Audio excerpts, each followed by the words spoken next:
just to hold me till I dream of you. Got to find that unicorn. I still want you, make me need you, make you mine. That unicorn, got to have you, 'cause I just can't live without you. Hey, welcome in. What the heck We're was here. that? You're here. I don't know what happened. You What? mute me when you play my song, but you can make a big weird noise in the middle of my song. What's up with that? Oh, well, it wasn't going out to everybody else, I think. Oh, okay. I think maybe you heard it, but hopefully. Well, it's not supposed to. I think when I heard. when the video's playing, I think we're muted to like our people. But maybe I'm wrong. Maybe I'm wrong, and I just had to. That's what I heard. Well, anyway, Ben's here to start the show this week, and I learned a couple of things from last week. Once again, people don't care sometimes about stuff you say, but you got to say it. I got to say one quick thing this week before we get started. Now, Delta Beer Lab, who we know from this show, they might want to sponsor one day. You never know. All right, they have a brew, Black is Beautiful IPA. It's benefiting a group called Urban Triage this month, and they're also raising money for Urban Triage, which is a group that's helping minorities in the community who have lower income, who are trying to help them get sustainable food to those individuals. So we're helping Urban Triage, we're helping Black is Beautiful and Delta Beer Lab in their quest to make change by making good beer. So thanks, Pio and the team over at Delta Beer Lab. I'll visit you again later this month. Black is Beautiful was just released on Wednesday, June 1st. So that's what I'm doing tonight. Drinking for a cause, Ben. What does it taste like, though? That's the real question. Well, it's an IPA. It just happens to be a dark IPA, so it'll taste good. It'll just taste like an IPA. I don't know what IPA means. But it looks like Coca-Cola. So I could next time I see you, I could pour this in a glass, and then, if I could eliminate the beer smell, you might accidentally drink it and think it was Coca-Cola, and then I won't accidentally drink it. Okay, fair enough. All right, we got show stuff to get to. My other promise to you, because the people are speaking, Ben. The people are speaking, and they want People are me. speaking. They are. They're speaking in ways like Matt LaFluer, where he says one thing, and he means that, but then he's also, by some of his actions and statements that we'll examine tonight, is also sending other signals. So the people are sending signals to us. They want me to be more concise. They want us to move it along, and maybe even clock our show once in a while. We'll see, but not tonight. We got too many things to talk about tonight. So you can watch as long as you want or as little as you want. And Yeah. Ben has his big announcement tonight too. Do you want to tell people or you want to wait? Tell them what's coming later. Ben's top 17 quarterbacks. Usually I do a Ben's top 20 or a Ben's top 10, but I couldn't even find 20 quarterbacks that were worth ranking. So it's top 17 quarterbacks. There are 3 humongous surprises in this, and it's all scientific. It's all scientific right here. Look at all this. Look at that. All the spreadsheets. 15 different categories, 17 quarterbacks ranked in each one of those categories. Yeah. Oh my gosh. And you can tell that you're as old as you are because you did all that on a notepad. Yeah, I use 3 different pens too. I have a black pen, a blue pen, a red pen, and a green pen. Very cool. I mean, very official, and I appreciate the work you put in, and I know that your daughter authorized, she oversaw the legitimacy of your list. I heard that, right? There were 2 of them that are like, we got to double check this because I don't think that's right, but it's right.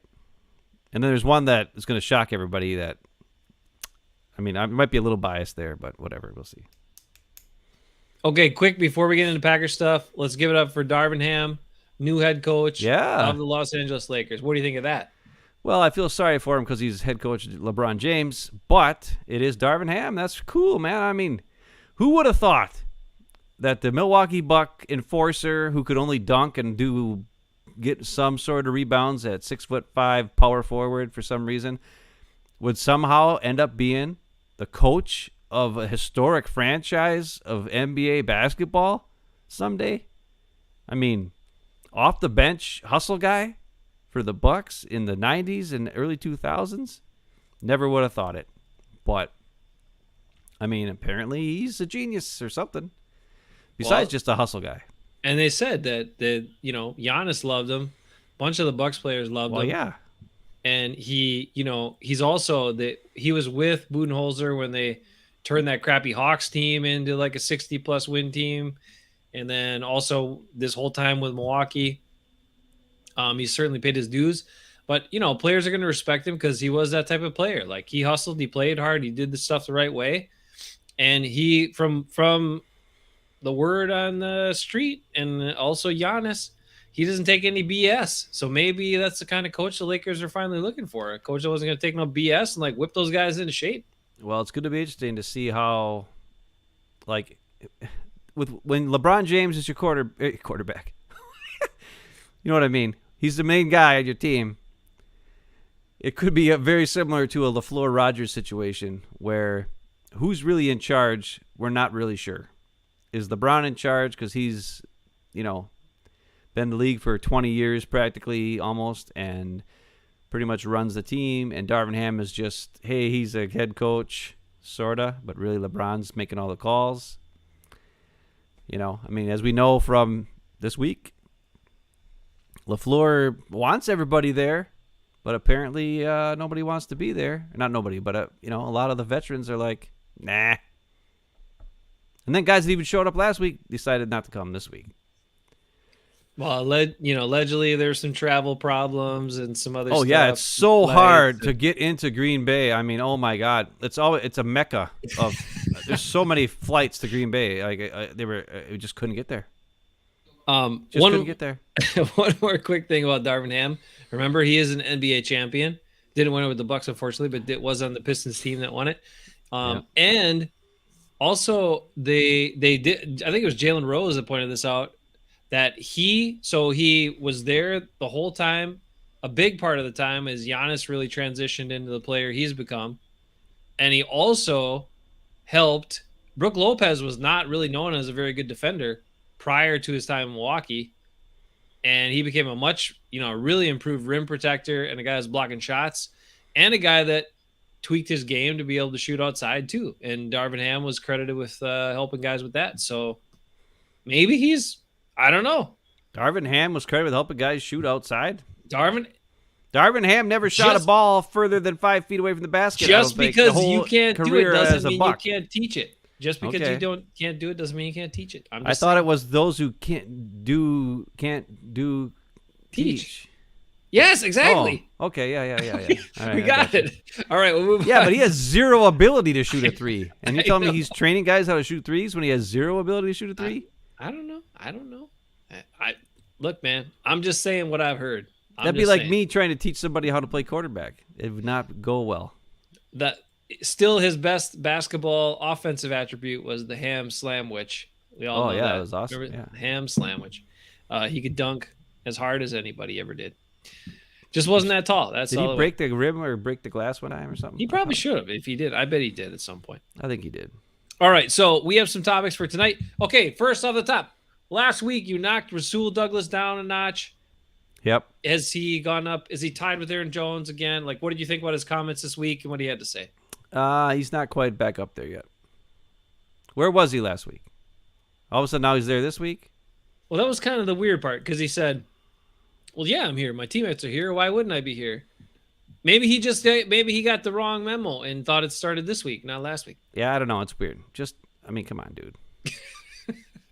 What's up with that? But he did. Jair's still not there. Right? And he did note, someone asked him, whoa, with your big contract, I heard you're going to take all the DBs out for... Yeah, Eric Stokes is the one who said that. Oh, okay. Eric Stokes? Yeah. And then he quickly was like, well, I was, but then somebody else signed a bigger contract. I think he'll take care of all that stuff. Yeah. So I don't know if there was a little bit of there or not, but hey, that's all right. He seemed like he was in good spirits. He's ready to work hard. He's ready to keep doing the things that made him successful last year. So I think he's okay. I think we're good. Yeah. His only problem is he thinks that Darnell Savage is a top safety in the NFL. That was an interesting comment. We got the two best safeties in the NFL. We got the three best corners in the NFL. He said it. I mean, wow. All right. What did you? Apparently the he's confidence, he's a Packer reporter. Because we got the best of it. We got the left tackle, the best quarterback, the best wide receiver, the best. Now we got all three best quarters of all time, the best safety. I might as well go all time. Just say all time. They're all the best of all time now. Just say it. I mean, holy crap! You got all three, the best three corners and the best two safeties in the whole NFL, on one team. That pass defense better be shutting them all down. Nobody throwing those guys. I don't know what he's talking about. Come on, Rasul. Maybe the best secondary in the NFL could possibly be, and I think that's probably what he meant. But he just said he's like, oh, we got the best safeties and the best corners, and it's like, three best corners are the best three corners. Not like they're the top three in the whole league, but they're the best group of three, apparently, according to him. Well, yeah, that I agree with. Which Andy Herman also echoed, because I think the other day he said that Eric Stokes had a fantastic rookie season. Well, listen. Wow. Wow. Compare his rookie season to Kevin King. Well, I'm not comparing anybody to Kevin King. Kevin King was a piece of trash. I'm sorry, well, is he on a team right now? No, but watch him get signed by the Packers again for Please. And tell me, this time it's for like a minimum, I would hope. This is another perfect example of the Packers over-evaluating their players. Not currently on this season, but what they did with Kevin King last year, right? They had ridiculous. Oh my God, we got to get him one of the first signers. So someone else might snatch him away. Nobody's gonna snatch him. Who? Just like nobody would snatch half these guys for the money that they pay. You do not have all the best players on your team. I'm sorry. I know, Goody, you think your staff is awesome and you're awesome, but you do not get all of the best players in the NFL on your team. Just, that's a reality check. Yeah. All right. So anyway, that was Rasul. You weren't sure. I mean, he went up a little bit now that he's there. Yeah, a little bit. Okay. All right. Aaron Jones is still the best. Aaron Jones. Okay. Also, I just mentioned Andy Herman. So Andy Herman says, he reported again that Christian Watson dropped another pass, that he's dropped a pass at every single practice. And then he's like, oh my God, people are freaking out. Like, yeah, kind of, because he's a receiver and he's got to step in and be like the number one receiver possibly on this team. So he better be able to catch. And he's got Aaron Rodgers for his quarterback, where if you drop a pass, he's not getting the ball again. Not that game. Rodgers will not throw him the ball. If he drops a pass, Rodgers will not throw him the ball ever again. George Pickens should have been the pick. George Pickens should have been the pick. He had the similar blocking style, same amount of speed, same height, maybe not the girth, but even Watson is still not even that big of a guy. What the big difference is, Pickens goes up and snatches the ball, and he's got great hands. Yeah, he got injured, but he came back, and he played one game at the end of the year there. So he's back. It wasn't like you were drafting somebody who we weren't going to ever see the field or whatever. And who got him? Like the Steelers or something crazy like that? Didn't the Steelers draft him? It's just dumb. Steelers have too many good receivers. And the Packers have guys who can't catch. The other thing that's interesting is apparently Romeo Doubs is pretty much the same as Devontae Adams, except with better hands. Yeah. So you're telling me we drafted a guy in the 5th round who's just as... Well, 4th round. Who's just as good as Devontae Adams in year 9, except better because he has better hands. But from all accounts, he's doing all the same stuff Devontae Adams does. Late hands, gets off the ball a little bit better. Doesn't have, maybe even faster than Devontae. And we were going to pay that guy. We were going to pay Devontae $30 million or whatever the heck crap a year. Are you freaking joking me? Thank God the Raiders are dumb. Sorry, Rick. Thank God the Raiders. We have to thank Devontae. We have to thank Devontae from saving the Packers from themselves by once again doing what they classically do, which was overpay their guys. But he said, "No, I'm out of here because you guys didn't want to give me the." We know the whole story. Yeah, that's good. They waited too long, and he was pissed, and he's like, "No, I'm going somewhere else." And there you have it. So thank you, Devontae. We appreciate it. We wish you good success for Raider Rick and his team. But yeah, I mean, I was watching some stuff on Dobbs, and he also doesn't putz around getting off the line. So he's actually, No. I would say he's probably better than Devontae. I think he is better than Devontae. I think he's gonna clearly be the best receiver once they get through camp. I think he's gonna be. Yeah, it's just crazy. And the sad part is Lazard better get his butt sign his stinking contract because he can't make any more money. You're a restricted free agent with the second round pick tender. You're not going to make any more money. Just sign the dumb thing, get your butt in there, and practice, or else you're going to lose your spot. What? Oh, Zadarius Smith has been sidelined in Minnesota. He's hurt. Oh no! Mom says Zadarius is hurt. Oh. Yep, Z was kept out of OTA. He's an undisclosed injury. That's what he has. I think it's his, I don't know, funny bone. He's pulling it already. He was all excited to be with this new team, and he's already got the undisclosed injury to sit out practice. That's pretty good. Rick, I got some news for you. Get ready for later. My top 17 quarterbacks. You may like a ranking I have. Heads up. Mom, you will also like a ranking I have. But whatever. Jace, you're probably muted because I don't hear anything. No, I wasn't saying anything. Okay. Evan's kind of loud over here, so I'm trying to, keep that sound down while you're talking, so it's not interfering. But yeah, Rick, you got your ear to the ground there. You're right close to the Vikings, so let us know if you hear any updates on Zadarius. I mean, we're highly concerned over here. Yeah, we don't care. All right. So some other comments from OTAs this week, other than, okay, all right. Yeah. Christian Watson dropping passes. It's a big one. It's a big one. I mean, that was his issue in college. High drop rate. Now you're going to be playing, at the pro level, a lot is expected of you. They gave away 2 picks in the second round to get you. You have incredible talent, but if you can't catch the ball, no one's going to worry about how fast you are or whatever else you can do. So, remember how fast Trevor Davis was? Remember how fast Jeff Janis was? Nobody gave a crap when they put him in the game, ran him deep because they knew they wouldn't catch it. So you can't be one of those guys. And on top of it, like if Rodgers was traded and Jordan Love's the quarterback, I would say, okay, you can still be a threat because he'll still throw it to you. But you got Aaron Rodgers. If you drop it, the only one he went back to that dropped it a lot was James Jones. But that's only because he knew James Jones would make the crazy hard catches, even though he dropped Adams. Easy. Well, Devontae after that 1 year, but yeah. After that 1 year, tried dropping the playoffs against Tampa Bay. He dropped the freaking touchdown. Well, That's how we lost the game. How does nobody remember this stuff? We lost that game because Devontae dropped a ball in the end zone, and then the next time he went up to grab a ball and didn't come down inbounds because he didn't know where he was. Another touchdown he missed that we had 2 field goals in that NFC Championship game against Tampa Bay.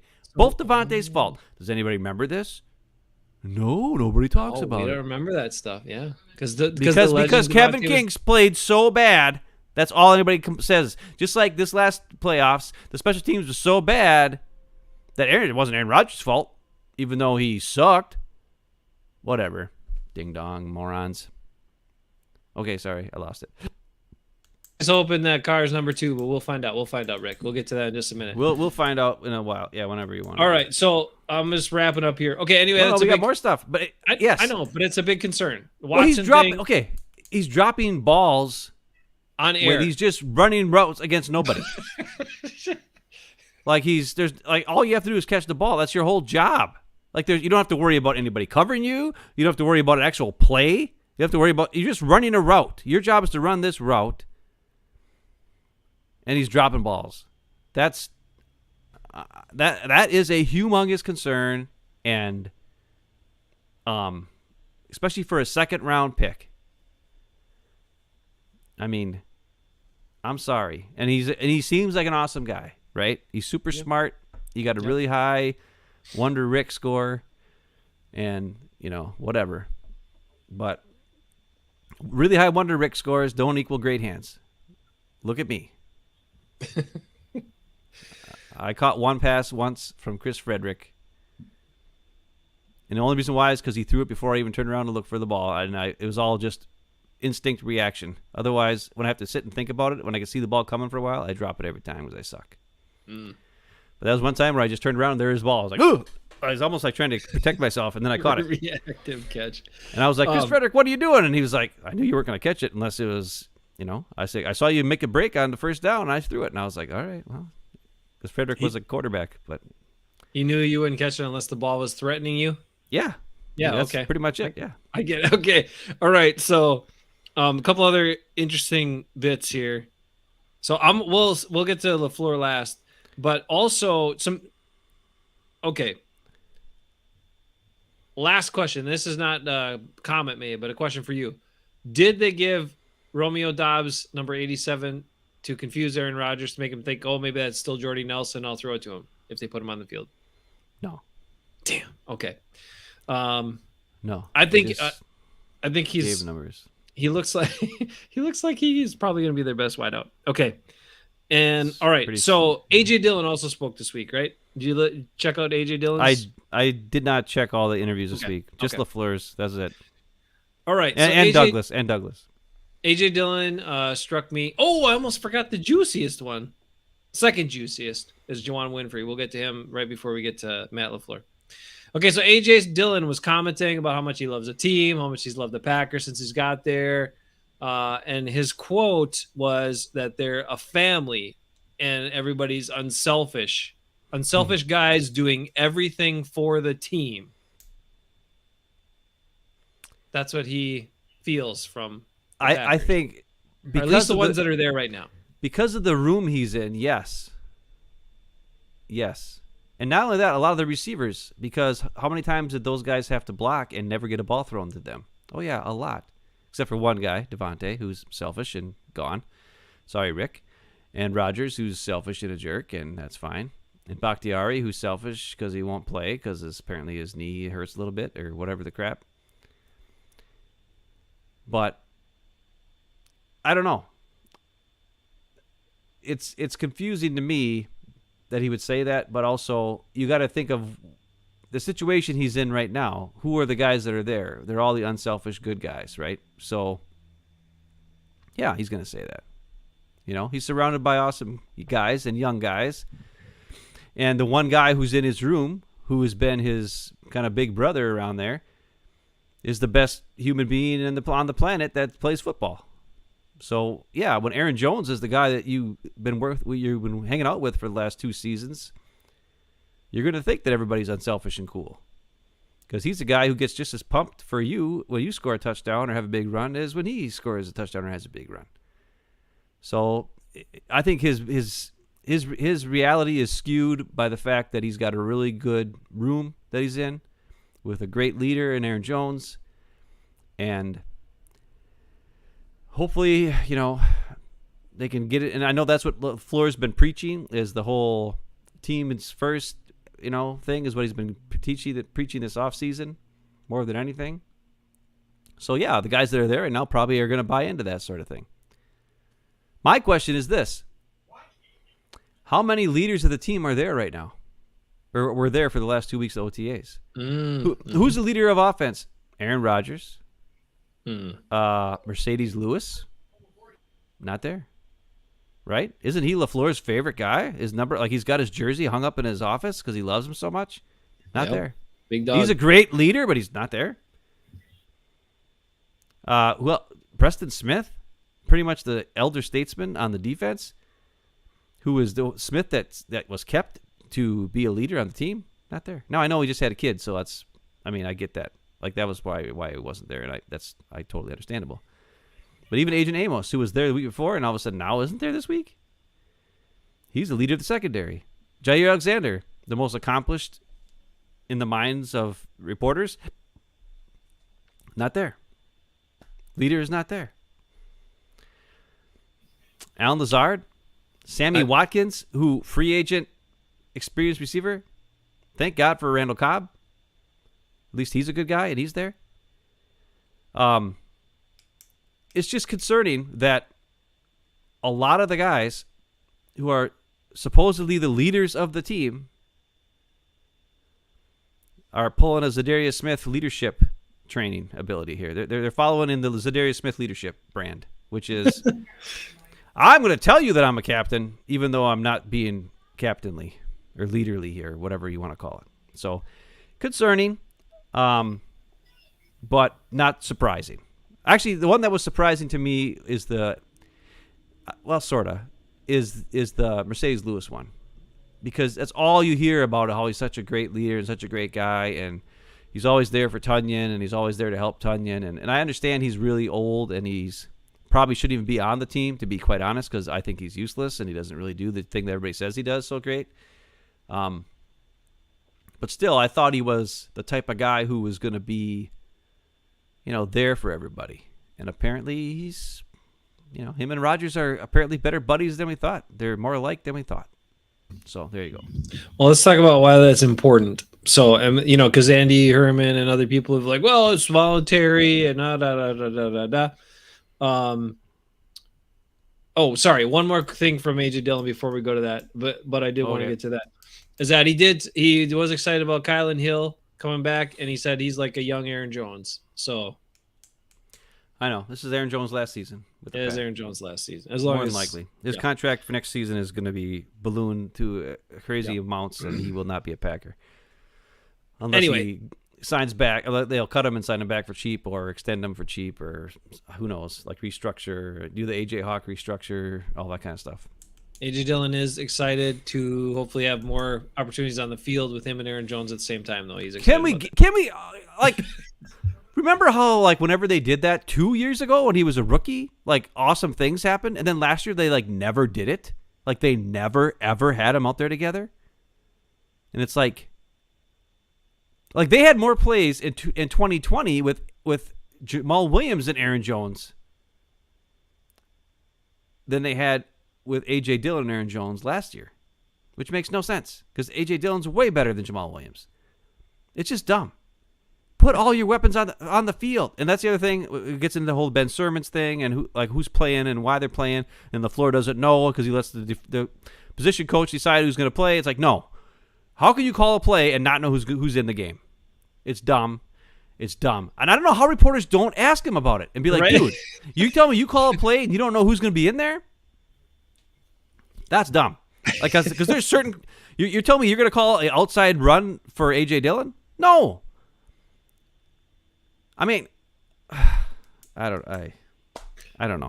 I mean, everyone tells me all the time, they're a lot smarter than us and they know all the things, the coaches and all the people. Well, some things like that seem, and with as many hours as they spend on it and as much time as they spend on that stuff, it would appear that, not everybody's the same, not everybody's interchangeable, and that you would tailor some plays to certain guys, right? Yeah. To work towards their strengths. That is your job as a coach, is to develop things that get the best out of your players or use them in the best way. So part of that is knowing who's in the game and who makes the decisions of who's in the game at what time, especially in offense. Okay. So we're agreed on that. All right. So let's get back into why this is important that guys aren't there, because everybody's blowing it off. That is, it's just voluntary, blah, blah, blah, blah, blah, blah. Well, the head coach thinks it's pretty important that guys are there. And he said it straight out, right?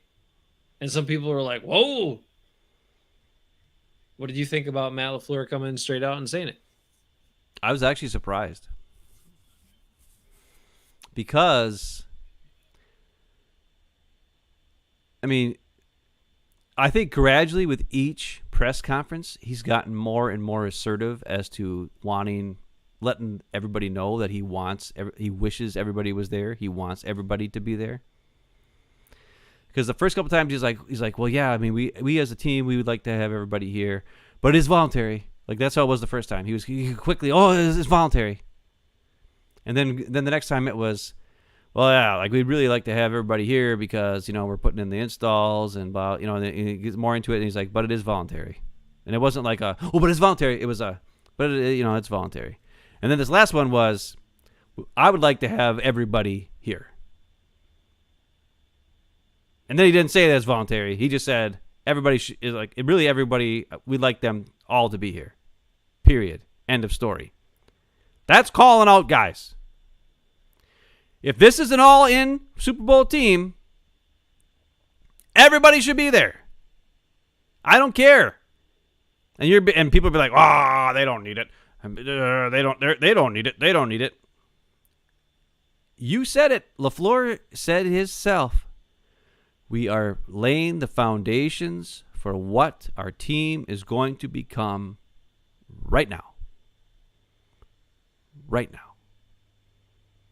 But the other thing that's important is something you talk about, and I think you should take over and talk about it, is no matter what they do right now on offense, there's a good chance it isn't going to matter once you know who shows up. Why don't you talk about that topic? Well, that's the thing that makes.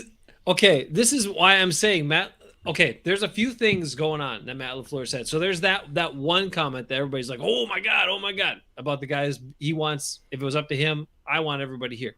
Great, that's very straightforward. But there's a whole lot of other things he said that are sending messages right now. And I'm wondering, I'm impressed by how much that's bucking against the owner of the Packers, Aaron Rodgers.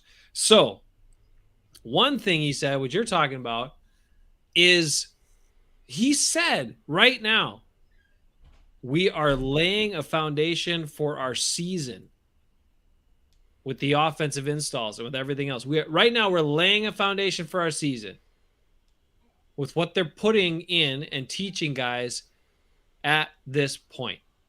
So if this is the foundation for your season and these guys aren't there, that just doesn't add up to me if you're supposed to be everybody's all in.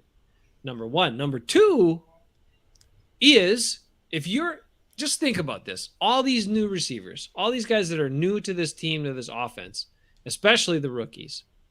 So they're trying to learn an offense right now. And they're laying the foundation for that offense right now. And then Aaron Rodgers shows up and he knows all the foundational parts apparently, but then he's going to have all of his Aaron Rodgers adjustments and all of his Aaron Rodgers checks and all of his Aaron Rodgers changes. So how in the hell, who are you laying the foundation for?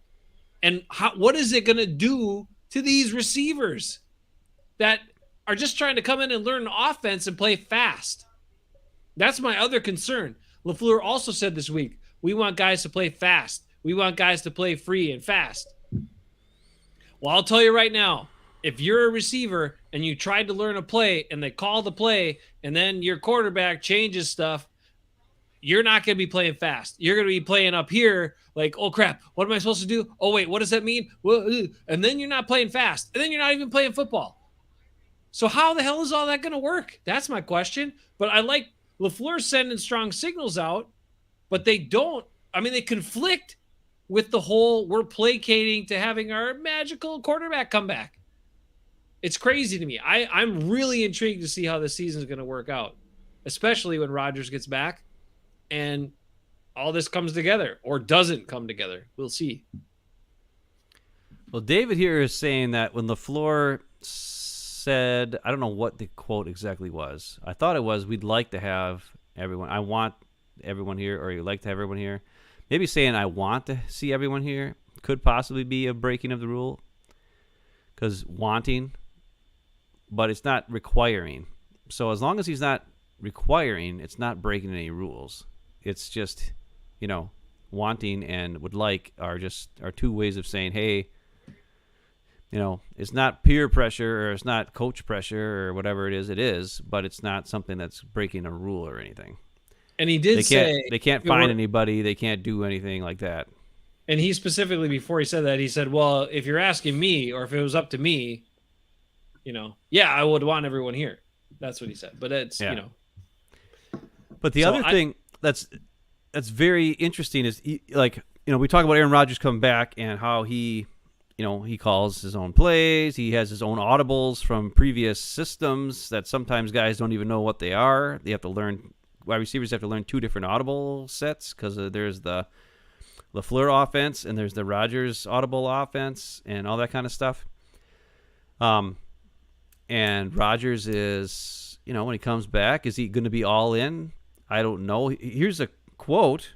Well, not a quote, but from what I hear, everybody's been talking about, after the big golf fiasco thing he had the other day. Not fiasco, but whatever, golf event. Oh, yeah, where he was clutch for like the first time in many years. I'm sorry. Yep. I didn't even know. I don't know about the golf. He made the clutch closing putt, and then everyone's like, Aaron Rodgers clutch again. And I was like, I'm trying to remember the last time he was clutch when we needed it. Maybe he saves that for the golf course. Anyway, go ahead. Well, he was asked about retirement by Ernie Johnson after, I guess. And his response was, yeah, I think about retirement all the time. All the time. He said playing the games is fun. That's the part he likes. But it's everything else he doesn't like. Does that sound like anybody to you? That kind of reminds me of a certain Barf. Barf? Was it Barf? Barf, I think, who said the same thing. And was beloved by fans. So maybe that's how Rodgers trying to win over the fans by I don't know. Being exactly like Favre at the end. I don't understand it. If it crosses your mind a little bit, you're already out. But he said he thinks about it all the time.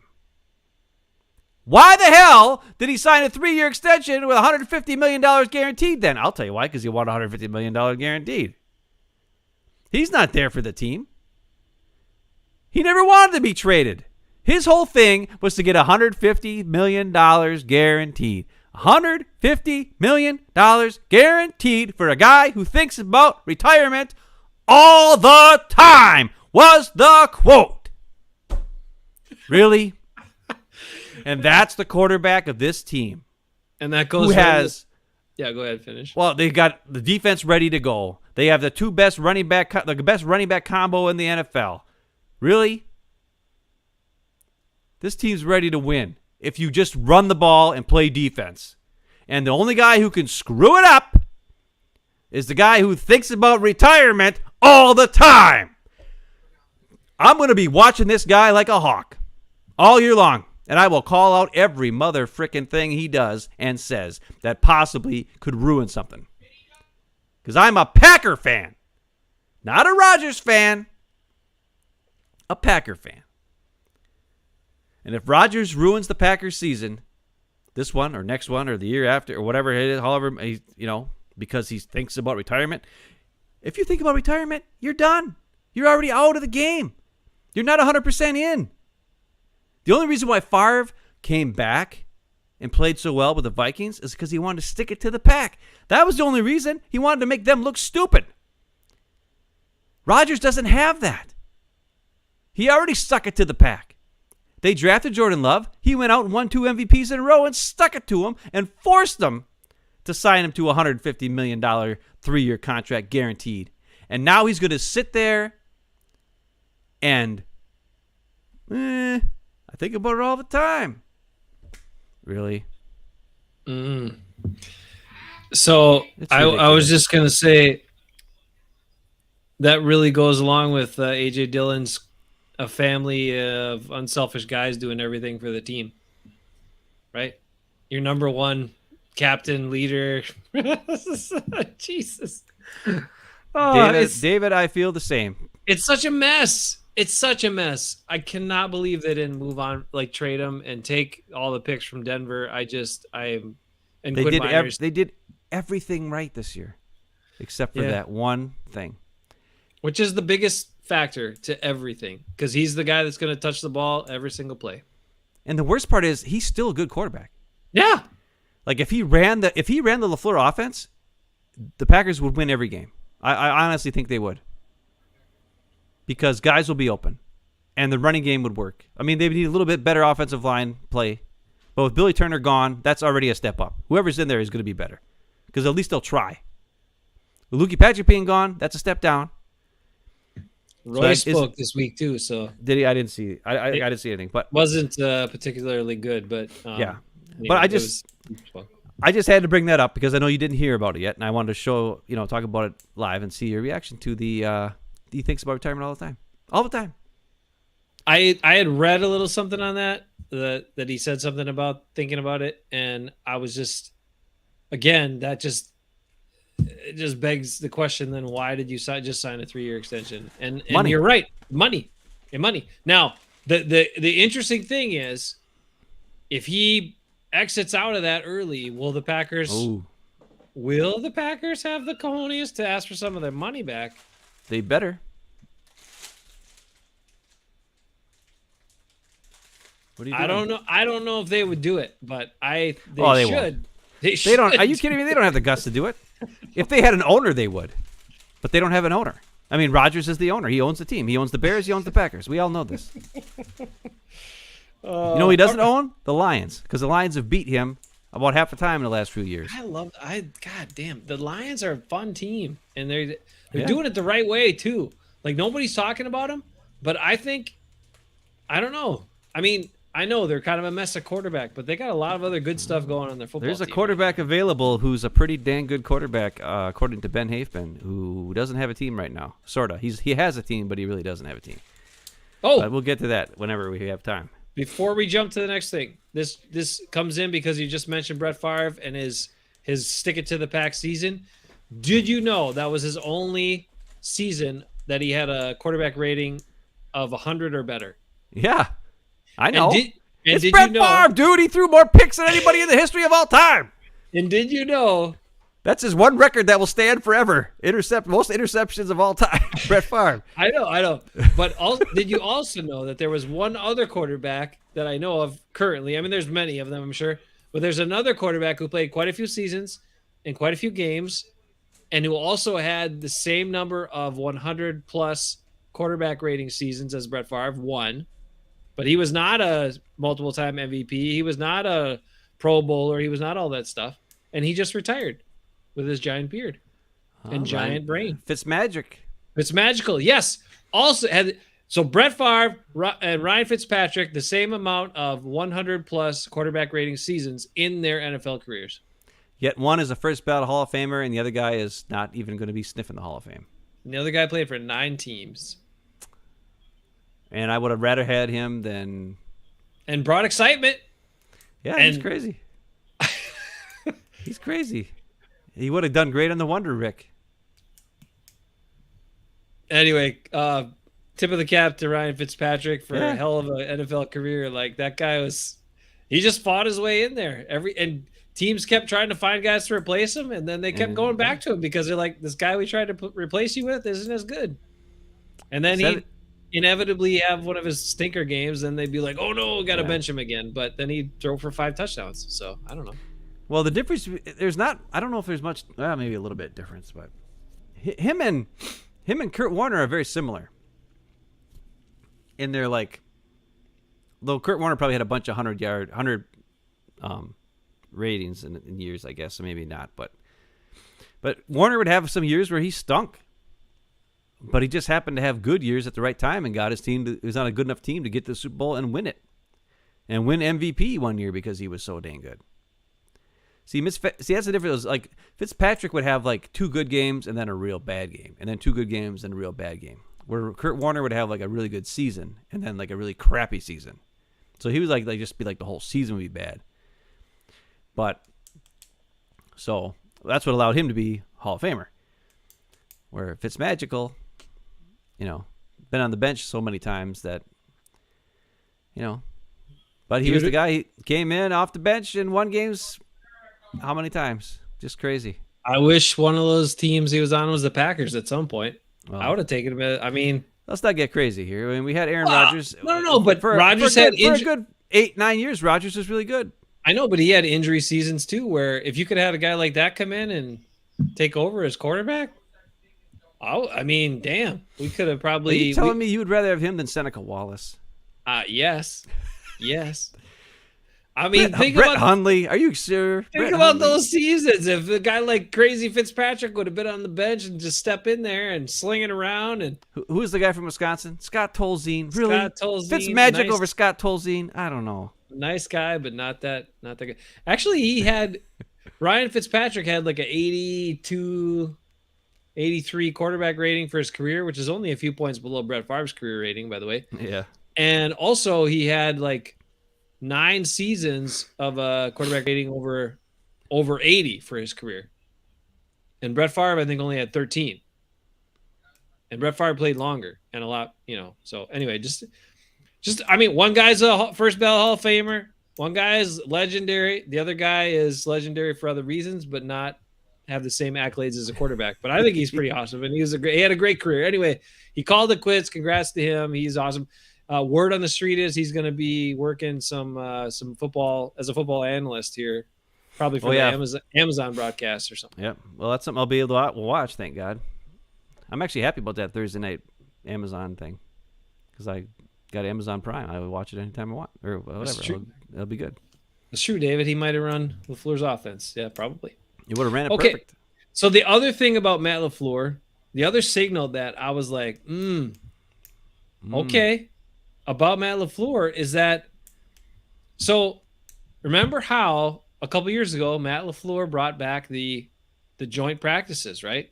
Mm-hmm.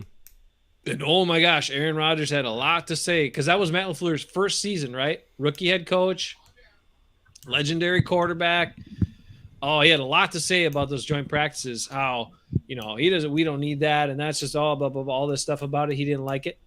So then they did it, and then they didn't do it one year, and then they did it again. Well, they didn't do it the second year because of COVID.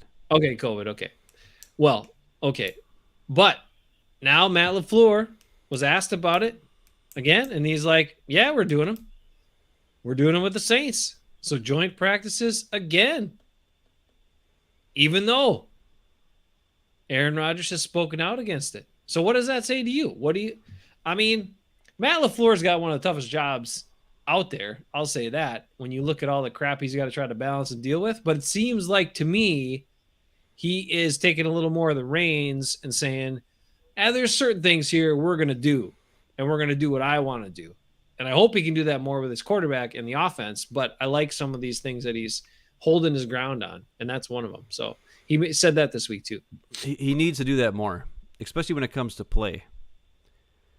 But as we know, the Packers coaches aren't very good at watching film and seeing all the mistakes that were made and then correcting them. So, especially on special teams, outside linebacker, and quarterback, they don't, or offensive line for that matter. Really everywhere, for God's sake, they don't seem to watch the film. Because if you watch one play of Billy Turner, you would have known to not put him out there anymore. Thank God he's gone. But he really needed to, will he stand up to him? Will he stand up to Rodgers? I was looking over my notes actually today of all the notes I've taken over the last 3 years, which sounds crazy. But I went back and I found the quotes after the game where the Packers lost to the Tampa Bay Buccaneers in 2020. This was back when you were a Rodgers lover.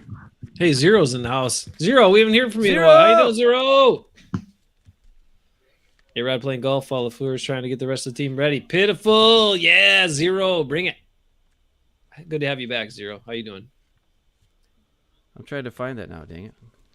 Well, as you think about that, well, I wonder whatever. what people think. Put it in the comments. What do you think about these things? Do these things that Matt LaFleur is saying that are against his quarterback that they got to nurture and cater to and all of that?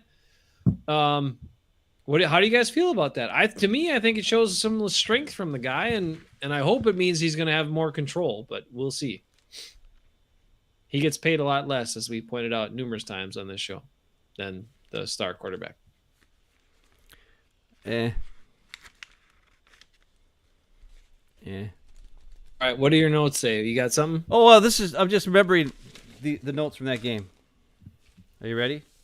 Here they are. These are the notes I took from Rodgers' press conference after the game. This is the game where he threw 2 picks, gave up, and played like crap. He said, I missed a few throws. I felt good about them. And he says, I got to take care of the ball better. He said, we weren't very efficient. He said, maybe I didn't pull the trigger. I'm going to have to go back and look at the film. He blamed the wind. He said everything felt good. He blamed practice habits. He blamed inefficient in and out of the huddle, he said. He said guys weren't getting open on routes. He said there was miscommunication late in the play clock, couldn't make adjustments. Well, that's your fault that you sat waited too long at the play clock. And he said that maybe the team needed a wake-up call and they were feeling themselves a little bit. Those are all the things he said. Instead of saying, yeah, I played bad and we got our asses handed to us because I sucked. Because that's what most quarterbacks would say. But this guy blamed everybody else. He blamed the wind. He blamed practice. He blamed efficiency in and out of the huddle. He blamed the fact that the play clock went down to nothing, which is all his fault. He blamed all those things. He didn't blame the fact that he threw off his back foot a bunch, that he didn't recognize the blitz on multiple times, that he threw to Aaron Jones way too late on the sideline pass, that he stared down Adams, which leaves him late to the second and third option on plays. Also lets the play clock hit 0 multiple times and forces LaFleur to call penalties. Those are all things that happened 2 years ago. And he won MVP that year somehow. And the only reason why is because he doesn't throw picks. But what I'm saying is this. Until Aaron Rodgers can take ownership for mistakes, I don't see him as a good leader. Even though I gave him, by the way, on my quarterback rankings, my leadership, I gave Rodgers a 3 out of 5. I should have given him a 1, but I gave him a 3 because he is nice to guys. Like he does help, like Lukey Patrick, and like, you know what I mean. Like I think his interpersonal relations on an individual basis are very good with a lot of players when they need like motivation. I think he is very good at that. But his ownership and his ability to take ownership for mistakes, that's also part of being a leader. Yeah, which he doesn't do. That's the adversity part. Like when things are easy and they're going well, he can be a nice guy, and I agree with that. But that's the easy part. The hard part is when things are going bad or you don't perform well. What do you do with that? And I mean, you're talking about he can't take ownership over that. He couldn't take ownership over his whole situation last year. That whole address on Pat McAfee that I dissected and got a bunch of crappy comments for, which is really disappointing to me because all I did was quote Aaron Rodgers' words back to people. He deflected everything. He took 0 responsibility. And then he used all of the buzz language to cover himself, to shield himself. That's a guy that's supposed to be your leader? No. Leadership is about standing up and, yes, directing, leading, showing confidence, of course. But also when things go wrong, you accept responsibility. You take the heat. Even sometimes when maybe there's other heat to go around. Instead, he's got his deflector shields up the whole time. It's really disappointing. Really disappointing. And that guy's supposed to be our captain, our leader of our team, and all that. You've been watching Obi-Wan Kenobi or something? He just said has his deflector shields up. I know. I got that in there for you. That was specifically for you. I thought of the Millennium Falcon though when I said it. So that's what they did. Chewie. I didn't watch it this week yet. Yeah, I didn't. Oh, you didn't? Not yet. We didn't watch the third one. We watched the 2 from last week. Anyway, that's the thing. And it was so interesting because people kept coming at me with my turn on Rodgers about the fact he didn't get vaccinated. No, it wasn't that at all. It was the fact that he lied about it and then deflected all the crap about it and didn't even at the point where he could have just said, you know what, stepped up, taken responsibility. He chose not to. That's where I was like, well, we got character problems here. And I can't have those character problems with the guy who's supposed to be the leadership of my team or the leader of my team, my franchise. I mean, and that's where I said, you want to see a good leader, just head south to Milwaukee and you can find a good leader down there. But not in Green Bay. Yeah. And that's why LaFleur's got to be. Look, I get it. The way of the NFL is players got to lead and coaches are like empower the players. But, I think just like Darvin Ham needs to do for the Lakers when he steps in there, even though he's got huge names and huge egos to deal with, Matt LaFleur's got to do more of that with the Packers. to show. And maybe it takes some decisions that are made to hold certain, and I know you can't not put Aaron Rodgers in the game, but there's other guys you can do that too if they're slacking off. They could have done that, made Z an example last year. They just never did, or the year before, and they just never did. You know, those are the tough decisions coaches got to make to get control back of the team sometimes. And I want to see it. And I'm hoping Matt LaFluer is starting that with some of these things he's doing right now by not backing down, by saying, we're having joint practices, Aaron Rodgers. I know you don't like it, but we're going to do it. Well, it's going to be interesting to see what happens with Devontae gone. Will Rodgers run the play that's called? Will Rodgers... I mean, the other thing is, like, they haven't had the same communication they've had in the past. You know, like the 2020 season, even though it was Zoom calls, they were working together on the offense. Last season, not as much. And the stats weren't as good, everybody. The running game was definitely not as good, but that was because the offensive line wasn't as good. You lost Corey Linsley, and David Bakhtiari got hurt, and wasn't there all year, so that's going to hurt you really bad. Plus, you got Royce Newman out there, and, you know, it's pretty rough. But last year, the only thing that kept them going a lot of times was the Rodgers-Devontae connection. There wasn't a whole lot of cool play calls. Robert Tonyan wasn't used at all for reasons nobody knows. And even MVS wasn't really used that much. Every now and again, he'd show up and have a game where he was getting some balls deep. But otherwise, there's times where he wasn't even getting the ball thrown his way either. And I don't quite know what that's about. So my question is, how can LaFleur and Rodgers run an offense together when Rodgers isn't there to help run the offense? They're to help do the offense, especially when last season it's obvious they weren't doing the LaFleur offense. They were doing some kind of weird Rodgers just changes the call to throw it to Devontae offense. Is that good? No. Is it good to have three guys running to the exact same spot on 3rd and 8? Everybody's running 25-yard routes straight down the field. And then two guys are just running 0-yard routes.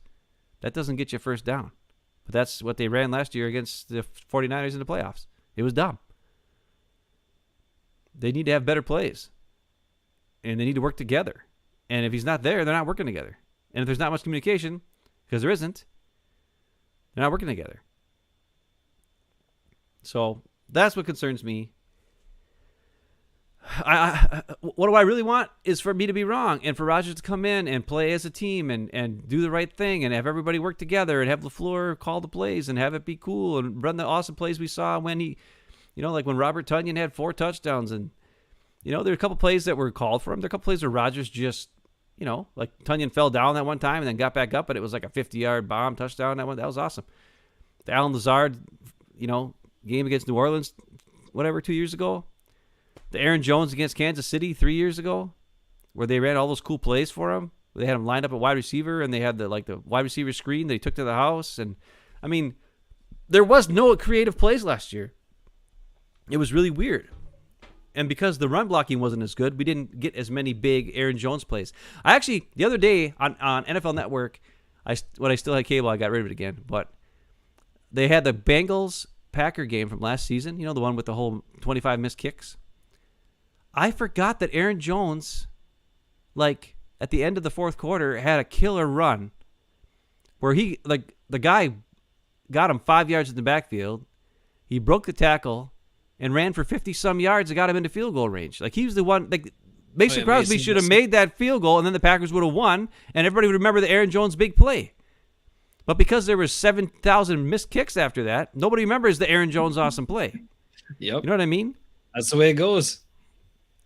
That's fans, that's people, that's humans. And also media who report on the games.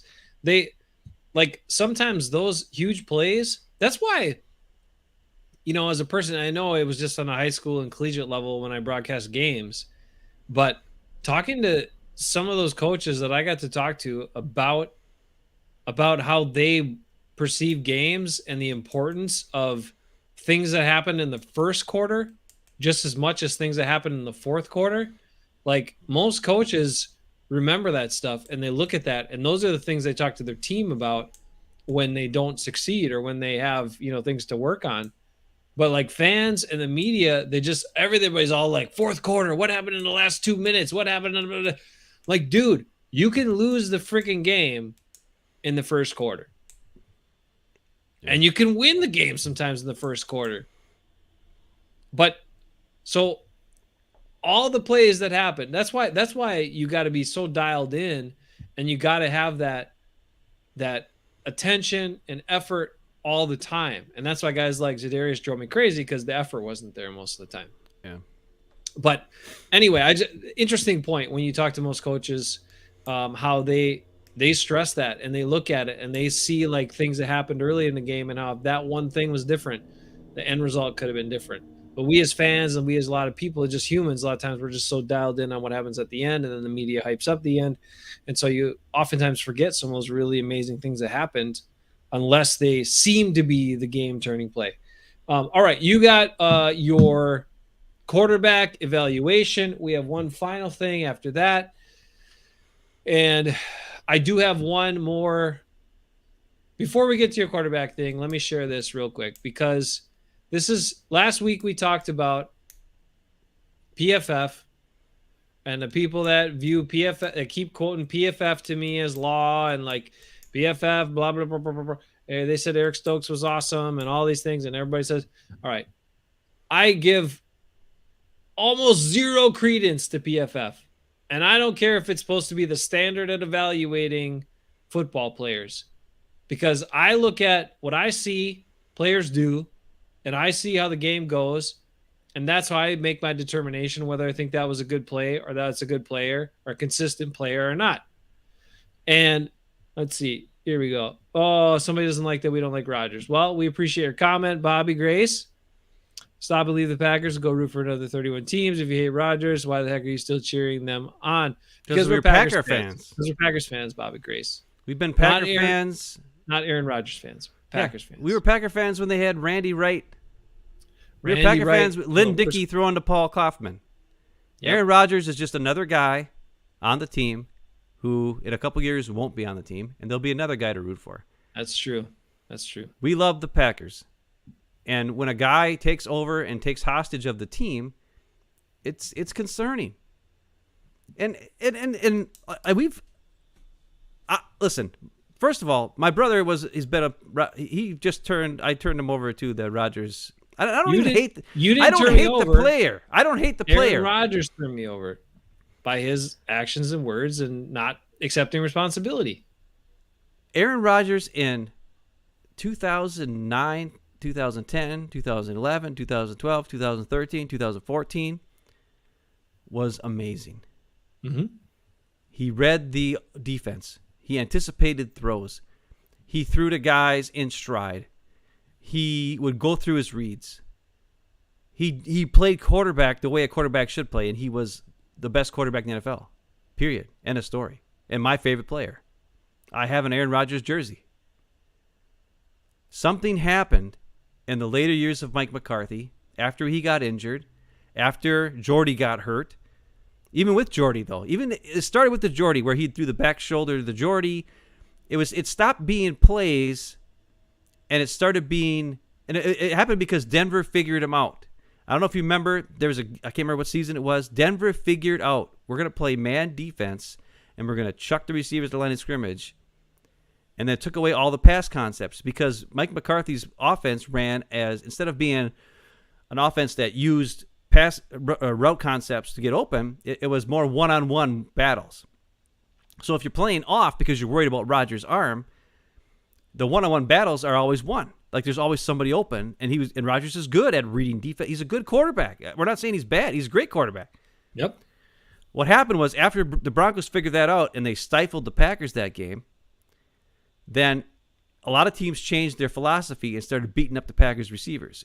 And it's been happening for years and years. Even now it still happens.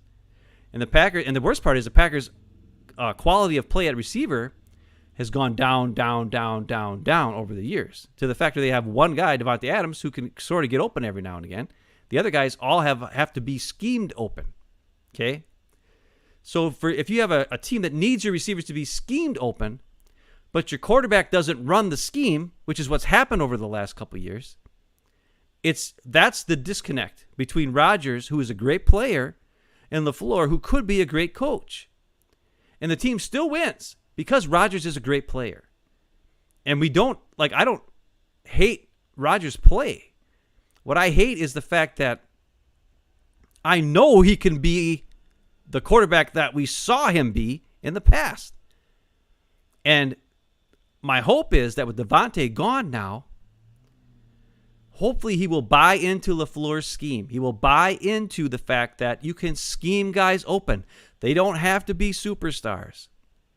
They just have to be able to run routes and use concepts to beat certain defenses. And we know Rodgers can read the defense before the snap. But I can tell you from experience, from watching the tape, because I watched the tape of the San Francisco playoff game, the 49ers on every single play showed him a look, and then right before the snap, they changed their look. Every single play. And it confused Rodgers. And you know how you can just know it from stats? 9 consecutive drives that led to 0 points. Jason brings it up every week. 9 consecutive drives, 0 points. The 49ers knew that Rodgers likes to hold the ball until the last second, so they just waited. They lined up in a certain defense. It was, looked like a 3-back zone or whatever. Looked like maybe man with a deep safety. And then right at 1 second left, all of a sudden everybody had changed. It changed into a shallow zone with 3 deep and 4 underneath. Or it switched from a zone to a man. And Rodgers thought it was something, and then it was something else. And then Davante would get double teamed, and he'd look for Davante, and guess what? He's covered. And then he's like, crap. And then the next thing you know, boom, it's a mess. Yeah, because you didn't have great protection, so you had to know. Right, and that was the other problem. Is let's face it, the Bakhtiari hurt. It also hurts Rodgers, and Rodgers is still a great quarterback. He's still a great player, but he's won MVPs just because he's so good. Like, that's how he's won them. It's not because he's even running plays. He's just he's such a great thrower of the ball. Like, it's almost like a handoff 20 yards downfield. And him and Davante had a great connection. But it wasn't enough to win against good teams. Mm-hmm. In the playoffs, it's enough to beat crappy teams, right, but not enough to win against good teams. And the Packers have enough talent this season on defense, at running back, that if they just run the plays, there's a good chance they can win. And Jason and I have been Packer fans since we were wee little kids. And we'll be Packer fans till we can't remember what the Packers are anymore, when we're old and forget stuff. And Aaron Rodgers will be here and Aaron Rodgers will be gone. And it's not that we hate Aaron Rodgers' play. Like, I don't like him as a person. I think he's kind of a jerk. And I get it. And everybody has their, and you can love Aaron Rodgers. You can be a huge Rodgers fan. I was. Mm-hmm. Jason was until last year. But the part that bothers me the most is I know he can do all the things that I want him to do to be even better. Oh, to win. Right. That's right. Yes, that's the thing. He does. Right. He does the things. Yes. He does the things that get all the stats that will show great. Make the highlights. His quarterback rating is always great. Yep. His interceptions and turnovers are always low. But the team wins are not there. Sometimes as a quarterback in playoffs, you got to do what needs to be done in order to win. And he doesn't consistently do that because of the way he plays and because of the way he tries to outthink the other team and goes off script or changes things. And it's the other part. And Bobby Grace, appreciate your comment. And yes. I gave it to Ben because he was doing such a good job at handling that comment. Yeah, but the other big part about it, when you really look at everything, and that we've talked about too on the show, is Aaron Rodgers has to work with all these other guys. Yeah. They can't read his mind. They don't have the same experience as him. They don't have 17 years of playing football in the NFL, especially with rookie receivers. And that's why you need a plan. That's why you need a base offense that everyone knows what is going on. When this is the call, this is what we all do. That's organized sports. That's what makes it not backyard football, but makes it professional football or organized football. And if you're going to be a guy that's trying to outthink the other team by making these adjustments and changes and whatever, and you're working with all these new guys who are just trying to know what was the play and what am I supposed to do, that doesn't always work. And that doesn't work for all players either. Like Devontae Adams, super smart guy. It worked for him. Great. Yeah. Jordy Nelson, super smart guy. Worked for him. Great. Is Christian Watson going to be that kind of guy? Is Romeo Doubs going to be that kind of guy? I don't know. But I think Romeo Doubs could be that guy. They're rookies. Can we make it easier on them? Can we just run the plays, run the offense that's being taught to them in training camp and OTAs? That's the point right here, because that's going to be the best for team success. And that's one where, okay, Aaron Rodgers, maybe you don't get to do all the things that you normally get to do, but you do what you got to do for the team to win and be successful. The other thing I'd like to see as a whole offense is to pick up the pace a little bit, is to surprise. Like, you know what? Let's do some hurry up offense. Because I'm telling you from right now, from watching that tape, the 49ers knew every single play. The ball's not getting snapped till 1 second left. Like, forget it. We don't have to even worry.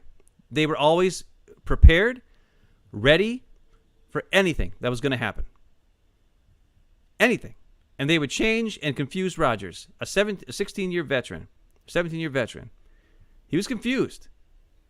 And it's Rodgers' fault because he holds the ball until 1 second left on a play clock. Because he has to see everything and know what's going on. But against good teams and good defenses, they know what you're going to do. And it's obvious. The 49ers have LaFleur and Rodgers' number. And they've had his number every time. Go all the way back to Kaepernick. Go to everything. Yeah, don't stop. Well, yeah, running the ball. Well, sometimes, I'll say this, David. The offensive line last year was not very good at run blocking. I mean, they weren't the same as Lukey Patrick is like the best guy. But I got a share for you on that. Hang on 1 second, real quick. Okay. I'll give you a share. You can but anyway, but I'm just saying, like, pick up the pace. Like, get like 1 or 2 drives a game. Let's do some hurry up offense. Catch the defense on their heels instead of letting them set up. And you think you know what they're going to do, and then they might change something at the last second. And then everything's different. Whatever play you changed it to is now wrong because the defense changed to something else. All right, Ben, did you know this at all? That Royce Newman finished last year's preseason as the Packers' highest graded player on offense, according to PFF. Okay. Royce Newman, this is why they started him, why he started the season, and why he started every game until the last game. Royce Newman finished the preseason as the Packers' highest graded player on offense, 91.8. Newman did not allow a pressure on 42 pass blocking snaps, and was also Green Bay's highest graded run blocker, according to PFF. Okay. Well, that's one of the reasons I delegitimize PFF. Yeah, but that's preseason. It's okay. Against second tier guys. I'll give you this too. I'll give you this right here. Ready? I'm going to show you. I'll come back with one more for you because this is my other PFF thing. Anyway, you're making great points about Rodgers. Bobby Gray, so do you, and zero good point there. And David, yeah, we got to run the ball more. That is the problem. And David, you can lean on that, especially inside the 10, especially when you've got goal to go and it's first down and second down. How many times in playoff games did we have, we had runs probably called, but we checked to a pass to Devontae and we checked to another pass, and then it's 3 passes. And the defense knows, because that's what Rodgers wants to do. Yeah. Is pad the stats. But you know what year he didn't do that? 2019. Right. When he didn't have the prolific numbers then. Yeah, but the team was just as good. They were 13-3, just like they were the year after when he was MVP, and they were 13-4 last year, which is worse than 13-3. I know. And the only reason why they lost to the 49ers was because the defense couldn't do anything. The defense could not stop the 49ers run because they had Z, who didn't show up, and Preston, who gave up the inside run because he was always pass rushing on third down, and they couldn't stop the run. Otherwise, they probably would have beat the 49ers that game. But they couldn't stop the run. The 49ers like, screw it, we're going to run every play. That team should have won a Super Bowl. The 2019 team was the best.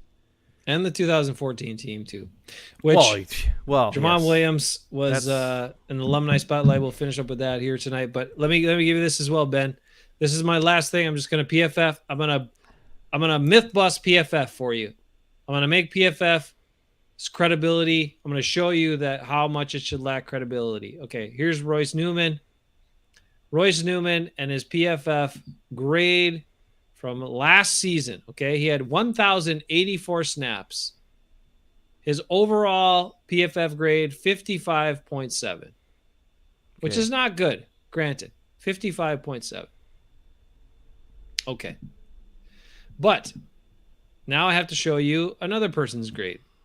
And we have, any of us that have watched football understand things we see and what good offensive line play is. And we've had Mo on this show before talk about good offensive line play and a guy who saved plays and a guy who made good plays, a guy who's my favorite Packer of all time. And this is Lucas Patrick. Lucas Patrick, and his grade, according to PFF, is 57.2. So Royce Newman, 55.7.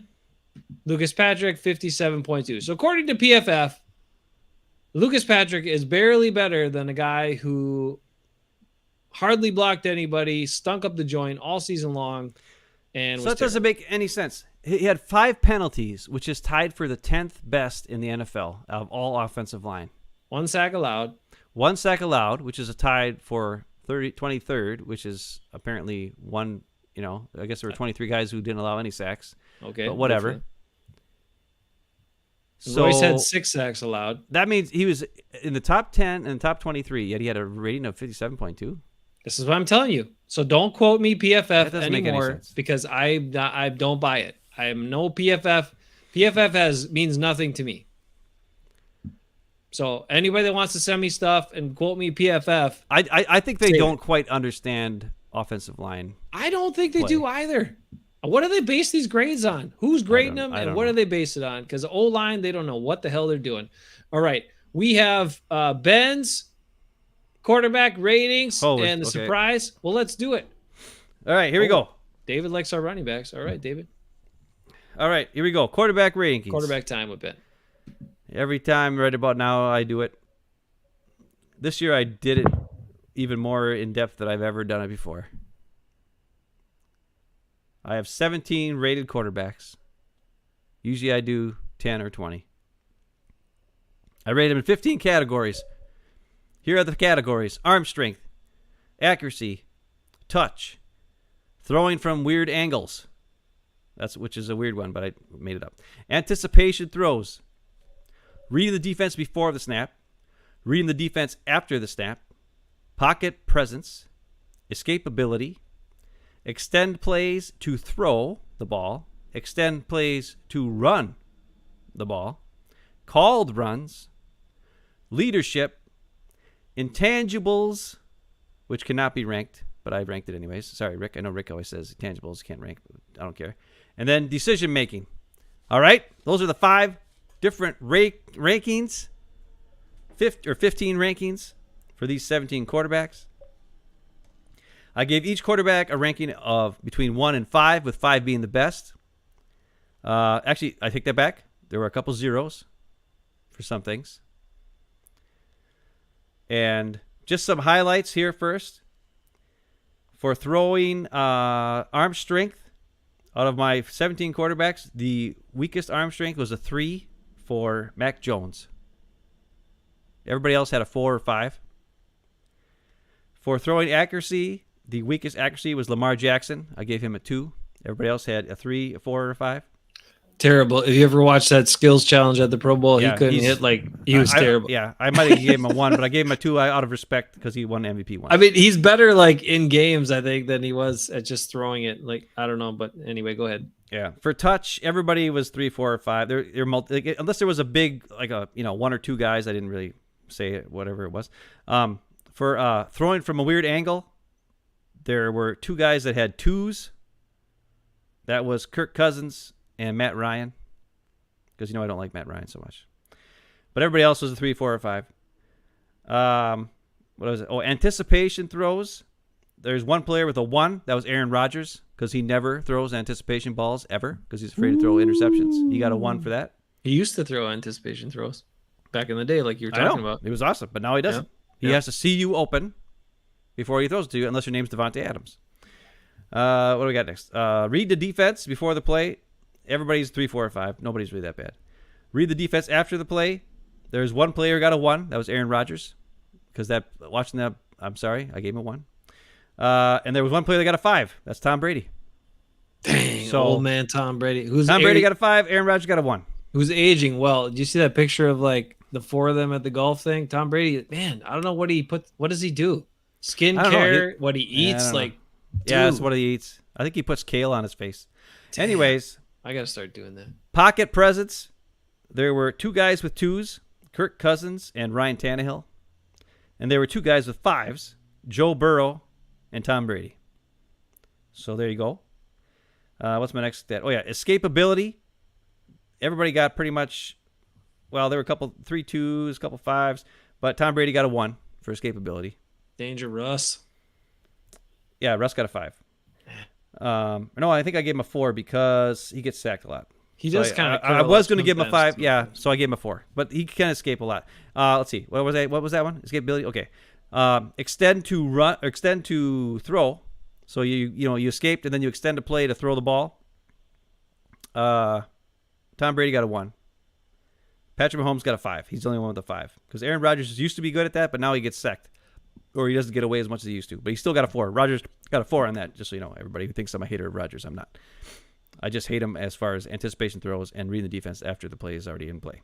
Okay, what's the next one? Oh, yeah, Tom Brady got a 1 for that. Extend a throw. Then extend a play to run. Tom Brady got a 0. Matt Ryan got a 0. Because I've never seen them ever extend a play and then run. Ever. Especially Tom Brady. Maybe Matt Ryan should get a 1, but I don't like him, so I gave him a bad rating. Called runs. Tom Brady got a 0. Matt Ryan got a 0. Oh, wait, Matt Ryan got a 1 for extended run. I take that back. He got a 0 on called runs. Then I have leadership.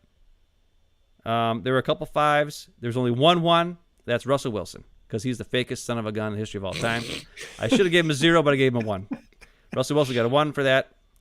Intangibles. There's 1, 2. Kirk Cousins got a 2 because for some reason he just always loses, right? It's just something about him. It's like the opposite of good intangibles. So I gave him a 2.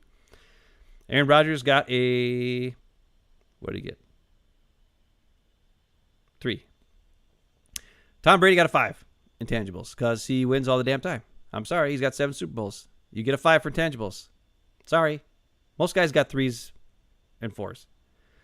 Except for Kirk Cousins got a 2. Tom Brady got a 5. And then the last one is decision-making. There were 2 5s. Aaron Rodgers got a 5. Tom Brady got a 5. Because as much as Aaron Rodgers doesn't, throw anticipation throws and all that kind of stuff, he never makes bad decisions. I mean, I'm going to give him a 5 for that. He doesn't throw picks. He doesn't throw into bad spots. Sometimes he doesn't take chances, but he's going to make the good decisions with the ball in his hand. So he got a 5 for that. So based on those things, those are just the highlights of the plays of different categories, that sort of thing. So you see, Tom Brady had a lot of 5s and a lot of 1s and 0s, athletic stuff, but intangibles and all that kind of stuff. Aaron Rodgers had a 5 in decision-making, but he had a 1 in anticipation throws, because he does. He never throws anticipation throws. Okay, so now we're going to get to the whole totals, overall stats. And people know my favorite quarterback is Justin Herbert. He's not number 1. So you know that I didn't fudge the results. I just gave everybody the rating that I should have given them. And here's what we got. So our number 17 quarterback with a total. Okay, the other thing is this. If you add all the points together, you could have a possible of 75 points. Okay. Kirk Cousins is at number 17. He's my number 17 quarterback with 46 points total. So he is the weakest of all these 17 quarterbacks. And like I said, his bad skills are intangibles, pocket presence, and throwing from weird angles. But his best skills are accuracy, touch, read the defense before the snap, stuff like that. So he's really good at that. But as we all know, reading the defense after the snap, he freaks out and then gets sacked or does something dumb. So he's 46. But he'll take home $40 million from the Vikings. Yes, he will, that's fine for Packer fans. We like that. Okay, my number 16 is Matt Ryan. He had a 49 total score, so he's 3 better than Kirk Cousins. He pretty much had, he had a 0 and a 2 and a couple like athletic type skills, but his mental skills, a lot of 5s and 4s, which, kept him pretty good score at 49. All right. My next guy, Mac Jones, had a 51 score.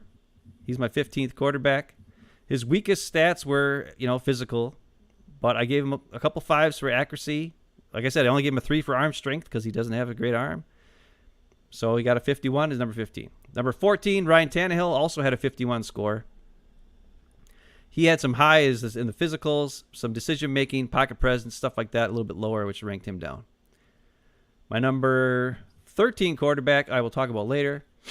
Quick question. Yeah. Quick question. Yeah. If Ryan Fitzpatrick hadn't retired, would he have been on this list? Probably. All right. Probably. So my number 13 quarterback, we'll talk about later. My number 12 quarterback, Dak Prescott, had a 52 rating. And he's pretty much 3s, 4s with a couple 5s, couple 2s, like right in the middle. So that's where he's 12. 11 is Russell Wilson. He also had a 52 rating, but I gave him because he's been around longer. If there is ever a tie, I gave the veteran player the benefit of the doubt, and he got a higher ranking. So Russell Wilson just didn't make the top 10 at 52, mostly because I gave him a 1 in leadership, and that probably routed him way down. So, top 10 quarterbacks. Here we go. Number 10, with a 54 out of 75 score, Lamar Jackson. So even though I gave him a 2 for accuracy, and he got a lot of 3s in touch and throwing from weird angles and anticipation throws and all that kind of stuff, reading defenses, his athletic ability and his physical skills get him in the top 10. Sorry, that's just the way it is. He's just too good. Number 9, Matthew Stafford. Also had a 54 rating, but because he's a veteran, he got a higher rank. His best skills that I gave him, arm strength, throwing from weird angles, anticipation throws, which you all know from the Super Bowl. He doesn't have to look when he throws anticipation throws. That's how good he is. He takes some chances sometimes, which is why his decision-making is a little bit lower. Well, actually, I gave him a 4. But he had some physical stuff, 1s and 2s. It lowered him down a little bit. And sometimes he just makes boneheaded plays, and that's part of it, But he also makes plays. So he's number 9. Number 8. This one surprised the crap out of me. I never saw it coming. I thought, no way. No way. Number 8 with a 55 score, Baker Mayfield. And you might say, how? He sucks. I didn't fudge the results. I'm going to give you his stat line right now because I went through it 3 times. Arm strength, 5. Accuracy, 3. Touch, 4. Throwing from weird angles, 5. Anticipation throws, 4. What's the next one? Oh, yeah. Read defense before the snap, 4. Read defense after the snap, 2, because he screws up and throws picks after the snap all the time. Pocket presence, 4, because he can get away. Escapability, 4. He gets away and makes plays. Escape to throw, 4. That's usually, he's actually best sometimes when he escapes and throws. Mm-hmm. Escape to run, 3. He can get first downs. He's done it many a time. Called runs, gave him a 3. When it happens, he does well. Leadership, I gave him a 4. I only didn't give him a 5 because apparently Odell Beckham Jr. hates him, and Jarvis Landry hates him, but a lot of his other teammates love him. Intangibles, I gave him a 4 because he just wins. He took a team that had 1 win in 2 years, got into the playoffs. Sorry, you get intangibles a 4. And then decision-making, I gave him a 2 because he does stupid stuff. So you see some 2s, some 3s, some 2s. Somehow he still got a 55 and got in the 8 because of other things. And I think those are legit scores. Like I didn't fudge anything to make it like better. Like he has got a couple 2s, a lot of 3s, some 4s mixed in. If he didn't have to play Rasul Douglas last year, he probably looked better. I mean, honestly, but he's the number 8 quarterback, according to me, with the 55 out of 75 ranking. So haters, hate on all you want, but he's pretty good. My number 7 quarterback, Kyler Murray, with the 56 overall ranking. Same type of stuff. Very similar to Baker Mayfield, but he's a little bit more athletic. So he got a couple higher scores in the athletic scores, which really brought him up, right? Gave him 1 higher than Baker Mayfield there. Number 6 quarterback, Tom Brady. Also had a 56 score, but obviously he gets the veteran bump on the ranking over Kyler Murray. I went over his stuff. A lot of 5s in the throwing stuff, a lot of 1s and 0s in athletic ability. But when it comes to just great quarterback play, he's number 6, 56 rating. It just ended up the way it went. He gets the veteran tiebreaker on everybody. Well, yeah. Of all time. Yes, he does. Next one, number 5, Joe Burrow with a 57. And it might be because of the 5 pocket presence. I don't know. Maybe that kind of bumped him up. But I've watched him in the playoffs, and he just kind of knows what's going on around him. He escapes the pocket. He's able to slide a little bit. He's got a very Tom Brady-like pocket presence about him. So that's the one score I'm looking at, and I'm saying, like, is that maybe too high? I feel like it is, but I don't know. Well, I'm telling you, if your daughter verified your system, then we can't argue it. Well, listen, he does some stuff. I don't know how he did it, but he does it. And and I gave him like an arm strength of 4. I gave him a throwing in from weird angles at a 3. So I mean, he's got some low score. You got a 2 for called runs. You got a 3 for decision making. I wasn't like I was giving him a bunch of great scores here, but somehow we got a 57, and we double checked it 3 times, and it's right. Okay, my number 4 quarterback, Patty Mahomes. Also had a 57 rating, but he's been around longer, so he gets the tiebreaker over Joe Burrow. Patty Mahomes got a lot of 5s in arm strength, stuff like that. I gave him a 3 in decision-making because sometimes he's boneheaded. Sometimes he's just boneheaded. I hate to say it. And a lot of times he just runs around all crazy-like, right? So he's got good escapability, but sometimes it doesn't lead to anything. But he still is the number 4 quarterback in the NFL, according to me. Sometimes it's like Favre-esque, some of the stuff he does, where he like run around, turn around, run back 25 yards, and then think he's going to make some miraculous play, and sometimes he does, and sometimes he just gets sacked for 25-yard loss. Yeah, and that happens. All right, here we go. Number 3, also with a 57 rating. Oh, I guess I lied. This is the Ben. He got over Mahomes because he's my favorite guy. So Justin Herbert with the 57 rating, my number 3 quarterback. Okay, has no 2s. Everything's a 3 or better. His only 5 is arm strength, but everything else was 4s and 3s because he's the perfect quarterback. And with a little more experience, he'll become the number 1 quarterback of all time. Period. Justin Herbert. But legit scores I gave him, he's not the number 1 quarterback right now. He's number 3 according to my stats. And everybody knows I love Justin Herbert. So if I would have fudged the numbers on purpose, I would have made him number 1. I did not fudge these numbers. These are legit numbers according to live, honest to God beliefs by me, anyways. Okay, number 2. This one shocked me. I'm going to save it for later. Number 1 quarterback. Josh Allen with a 60 out of 75. What? Wow. Listen, when you put in all the stats and you put in all the numbers, he's the best. He's 3 points higher than Justin Herbert on my list. He's only got 15 points he didn't even get out of the 75, so 60 out of 75. He has nothing below a 3. He's got 1, 2, 3, 4 different 5s. He's the perfect combination of arm strength and athletic ability. He needs to fix his accuracy a little bit, his touch a little bit, but still, he's the number 1 quarterback in the NFL. He's a total package. But Justin Herbert's on his heels and ready to take it over. That's true. That's proof right there that you didn't fudge the list. Yeah, because that's surprising. Okay, but you got to trust your process. I don't like Josh.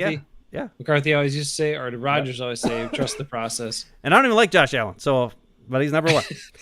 All right, so here we go. If you remember, I didn't tell you who number 13 was. I didn't tell you number 2 was. There's only 2 quarterbacks left. One of them is our quarterback. One of them is Raider Rick's quarterback. Raider Rick, earlier, when we first announced that we were doing the Ben Hafman top quarterbacks, said that his quarterback was to be number 2 with a question mark. And Rick, you were right. Derek Carr is the number 2 quarterback according to Ben Hafman's stats and quarterback knowledge, rated at 15 different stats.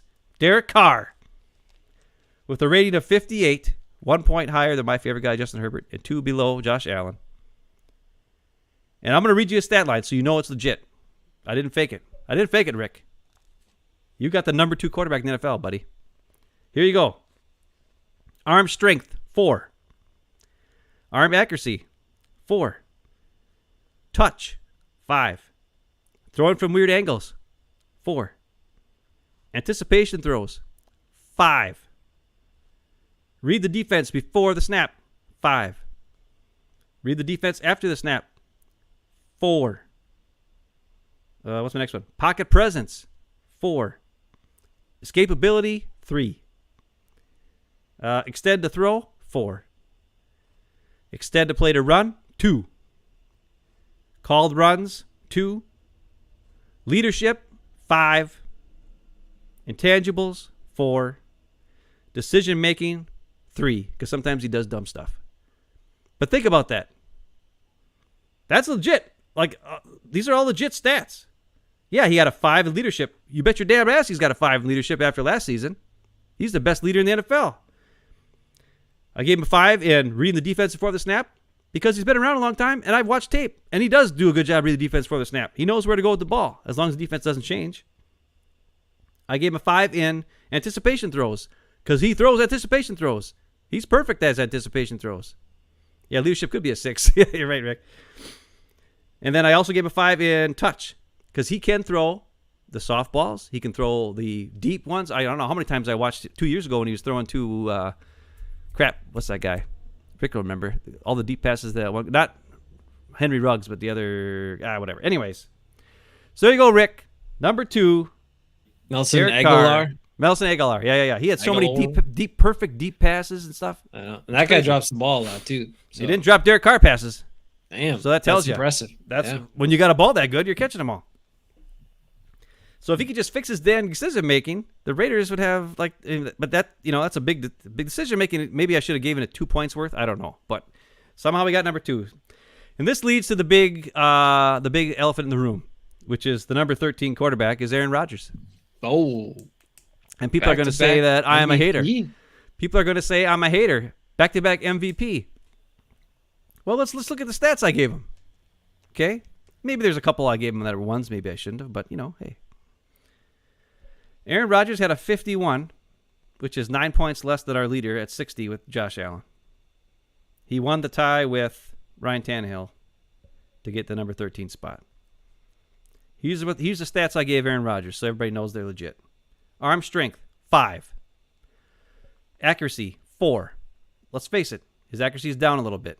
He's not a perfect 5 anymore. There's a couple times where Robert Tonyan's wide open deep and he's got to do a weird dive for the ball, and when he's wide open, it should have been a catch and ran for a touchdown. That happens a bunch of times. And there's quite a few times where guys are reaching behind him. And and how about when Aaron Jones in the playoff game where he had to sit and wait for that stupid ball? Or if he wouldn't have had to, he would have caught it in stride and just ran like crazy. He would have actually scored a touchdown instead of running into the guy like a dum-dum. So there you go.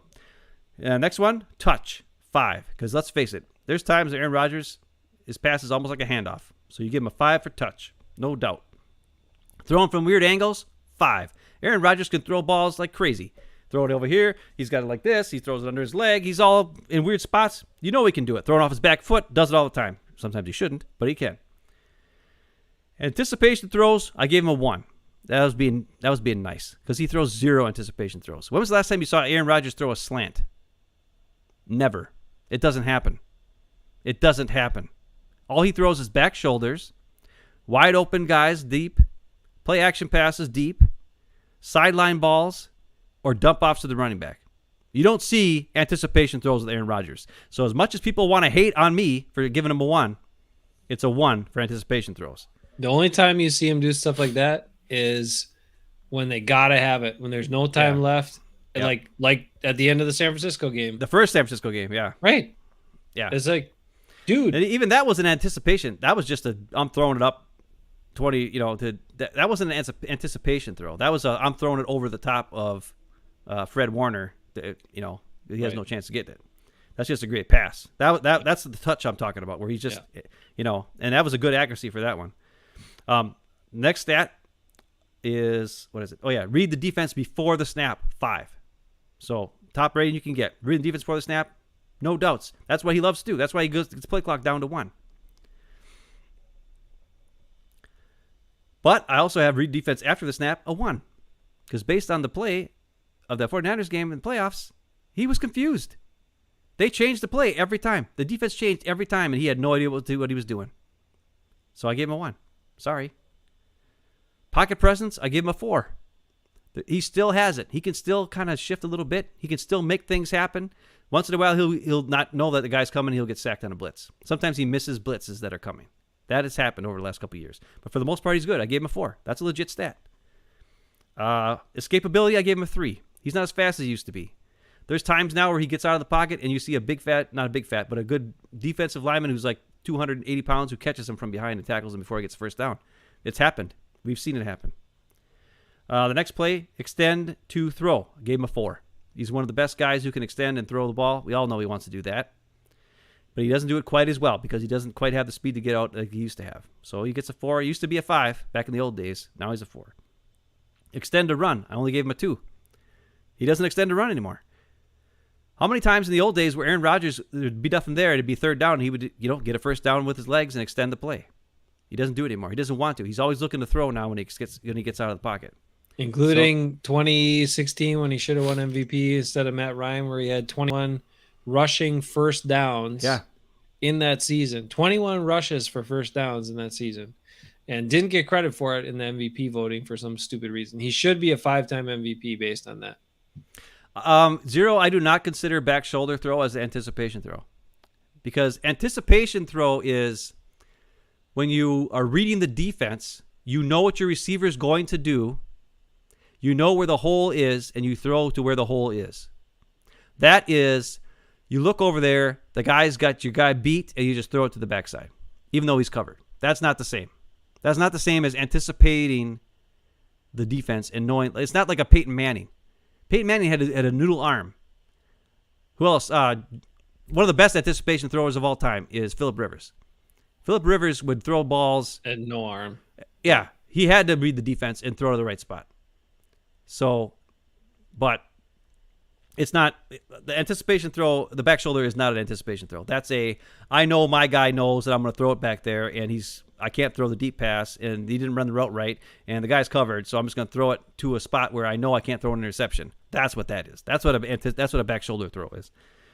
Where was I at? Son of a gun. I can't remember. Roger. Oh, yeah. Extend the run. Okay. Called runs, I gave him a 1 because when do they ever run with him? They never call. I should have given him a 0, but I gave him a 1 just out of respect.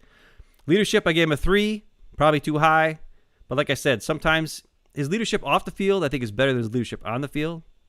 Like I said, sometimes like Lukey Patrick and other guys, when they need a boast of confidence, he told Aaron Jones, his first time he ever came in the game, he said, I need you. You're going to be a guy for us. I can see you making plays. And, but you know what I mean? Like he's got leadership with guys one-on-one, but his leadership also counts for taking responsibility when something goes wrong, and he doesn't do that. Intangibles, I gave him a 3. Okay. Some guy said -2, 0. 0 is a little harsher on that. Yeah. Listen, he still won a Super Bowl. He still gets to the playoffs all the time. He can still make plays and do things, but he doesn't have it anymore. The one thing, there's a stat that came out a couple years ago in games where he's down by 14 points going into the second half of a game.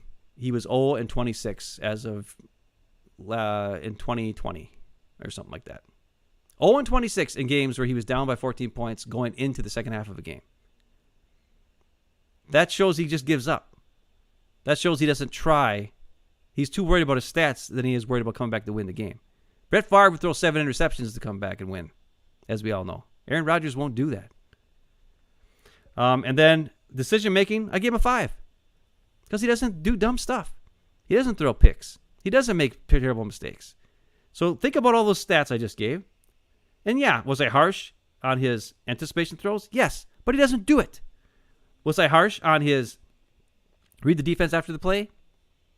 Yeah, maybe that one could be higher. But let's say we gave him even a 3 on that. Or we'll give him a 4 on that. That still only gets him to a 54 total, which would find him with Matt Stafford at 9.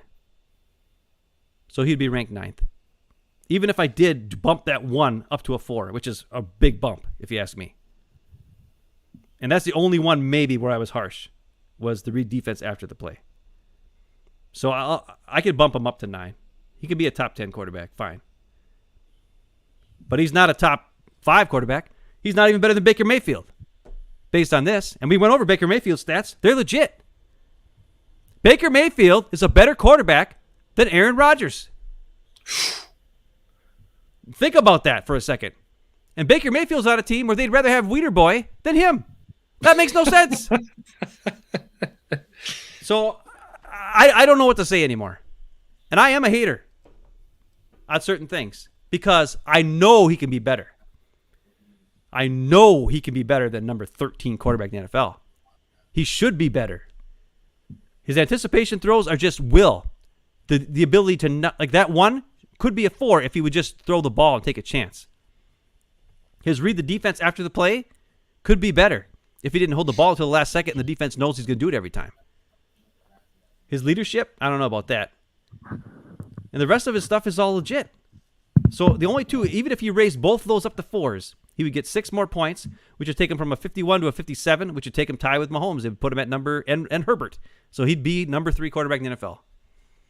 If he would just take anticipation throws and not worry about his stats, and if he would not wait till the play clock goes to 0 every time and then get fooled by the defense after the play starts, he would be a top 5 quarterback, top 3 quarterback. Which if he played the way he did early in his career in terms of that same approach to the game, he'd be number 3 quarterback in the NFL not right with now. the same physical abilities, No. with the same approach to the game, Right. but a little bit slower, he would be a top 3 quarterback, which I agree with. Well, if you add like, I mean, the way I'm doing this now, because you could bump up escape to run 2 more points.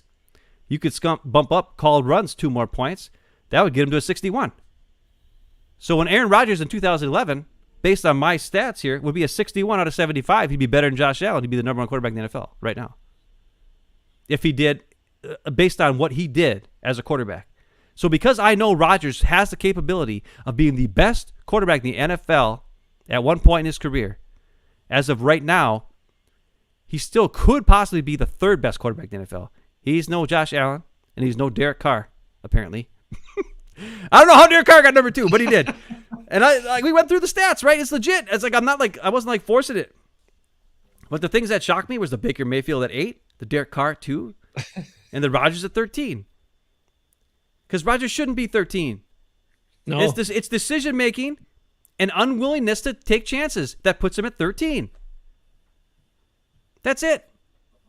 Unwillingness to take chances, will not make anticipation throws. If he just did those 2 things, first of all, the Packers would be Super Bowl champs once out of the last 3 seasons. I can guarantee that for all the fans. Okay, that's my stats. Once again, Josh Allen number 2, Derek Carr number 2, Josh Allen number 1, Derek Carr number 2, Justin Herbert number 3, Patrick Mahomes number 4, Joe Burrow number 5. That actually surprised me too. Tom Brady number. Surprised me, yeah. Well, I'm telling you, he's that legit. number 1 and number 5 surprised me. Tom Brady number 6, Kyler Murray number 7, Baker Mayfield number 8. That's really surprised. Stafford number 9, Lamar Jackson number 10, Mom's favorite guy Russell Wilson number 11, Dak Prescott number 12, Aaron Rodgers 13, Tannehill 14, Mac Jones 15, Matt Ryan 16, and good old Kirky Cousins 17. Ben Afman's top 17 quarterbacks for 2022 going into the season. This is not what they did in the past. This is not what they did last year. This is not all that. This is what they will do. This is their stats, their abilities as of right now. So Justin Herbert was number 1 last year at the end of the year. He's dropped down. So, but he's still my favorite quarterback. But Josh Allen's better. And apparently Derek Carr is better too. Never saw that coming. We'll see how Derek Carr manages Devontae Adams and everybody else on his team and keeping them all happy. But yeah, we'll see. At least he's got a head coach too that's gonna, Rick, they wouldn't give Baker 2 to 3 years to develop. What are you talking about? He's just throwing a jab at the Packers in their 2 to 3 years to develop kind of stuff. Yeah. David likes Joe Burrow, and Zero's hanging around. I don't know if I like him, but he's just got I actually don't like him. I think he's kind of a jerk. But he's got this demeanor of a guy who's just so confident, you know what I mean? And he does have really good pocket presence. He just has something about him where he's just and he takes chances. So sometimes he throws some picks, but I don't know. He's not that great of a thrower, to be honest. No, he's not. No, I mean, I didn't give him good throwing stats. Well, I guess I kind of did, but I gave him a 4 for arm strength. I give him a lot of cred for certain things that he's done, but I mean, I don't know. That one surprised me a lot. Josh Allen, I know he's super talented, but that surprised me a lot. But it also shows you that the NFL game is super different, right? Yeah. Guys like Kirk Cousins they're not elite quarterbacks. They're not. And I honestly, because you got to have guys that are going to make something out of the plays that don't work. Because so often now it seems like there's a lot more okay, let me go back here. Back in the day, what would Mike Holmgren want you to do? If the play wasn't there, Brett, just throw it into the ground or just throw it, throw it away, but don't make it look like you're intentional grounding, right? Give up on the play to play the next play. Yep. Now you don't do that. And guys, when the play doesn't work, you got to be able to do something with that play. Well, the difference is back then the quarterback could get his head ripped off and there wasn't really much of a penalty if he still had the ball. You know what I'm saying? Nowadays, if the quarterback gets breathed on, it's a penalty. So they can just sit there and do whatever they need to do. I'm not saying he's bad. I mean, okay, first of all, Kirk Cousins, number 17 out of 32 starting quarterbacks. That's just out of the top half, right? He's almost there. So I'm not saying he's just bad. limited. He's just limited. He needs the perfect. He needs the play to be perfect. If the play is perfect every time, his accuracy and his arm strength and all of his physical throwing abilities are great. But as soon as the play goes sideways, it's like he just shrivels up and just dies. You know, and that's the thing that's so crazy. But he's still like that's why his numbers are always so good. Because when things are perfect, he's unbelievable. Like I've watched games, it's like, dang, that was a great throw. Dang, that was a great throw. Dang, that was a great throw. But whenever something goes a little bit off, he doesn't seem to be able to make something out of it. And that's, and I always thought Kirk Cousins was a top 10 quarterback. So, I mean, if the Vikings had figured out their offensive line for him and like really shored that up, he could be he could be really good. I mean, because if he has time, he's a very accurate passer. He's a pretty good decision maker. Like if he has time, he can be a really good quarterback. It's just that the Vikings line is not good. And like you said, if stuff isn't kind of working out for him, then he struggles. He struggles with that next part of the play or making something out of the play when there's nothing there. He struggles with that a lot. He's now got a new head coach who, comes from the whole Shanahan McVay tree and all that kind of stuff. So, and last time he played with Shanahan, he was a great quarterback. I think he will be good. So I think Cousins will be much, much better in this new system. Much better. And I think the Packer fans should be worried because it could be, but actually our defense, I think I have faith in our defense this year that I don't think it'll be as big a deal, but I think other teams should be. I think the Vikings will have a good record this year. And Cousins will have a great stats this year. So, but based on my rankings and all that kind of stuff, it's like he's got a lot of deficiencies. Yeah. Yeah, no, and you have to look at a bunch of things, right? You can't just look at the things they do well. So and I know I should have had a spreadsheet so you could see it all. And Olivia was going to do that for me, but then I was like, that's all right. We already showed the PFF inflammatory damage to here you go. Tear them down. We got your paper copy of your stats. We trust you. We Look know at it's that. Green, there's source. red, there's blue, there's black. Here's all the different categories. Here's all my quarter. Like I don't have an order. I just have them written down. This is what I thought they would maybe be. Because Herbert's number 1 up there. And Rodgers is like up in here. So I thought Baker Mayfield way down here. Somehow he got to be number 8. I don't know. Don't ask me. It's weird. Anyways, we're going for 2 hours here now. Woo! Zero says he's slowly becoming a Raiders fan. Rick, I'm gonna have a Raider fan with you. All right, last thing before we go. It's been a long show. We understand we had a lot to get to. There was lots of stuff to get to. And, so we're getting through it. Last thing is Tramon Williams was honored this week with an Alumni Spotlight. Well-deserved because Tramon was an incredible Packer player. Now, the only unfortunate part, first of all, Tramon is just a cool dude. So if you watch him talk, like he's still the same guy. Looks like he could play football right now. I mean, I don't know. It's only been a year and a half. Dude's man, he was so good. Anyway, the only unfortunate part, it was Wayne Larrivee doing the interview the whole time. Wayne Larrivee just missed a bunch of awesome stuff to say about Tramon or have him direct to. First of all, he said he was one of the, what did he say?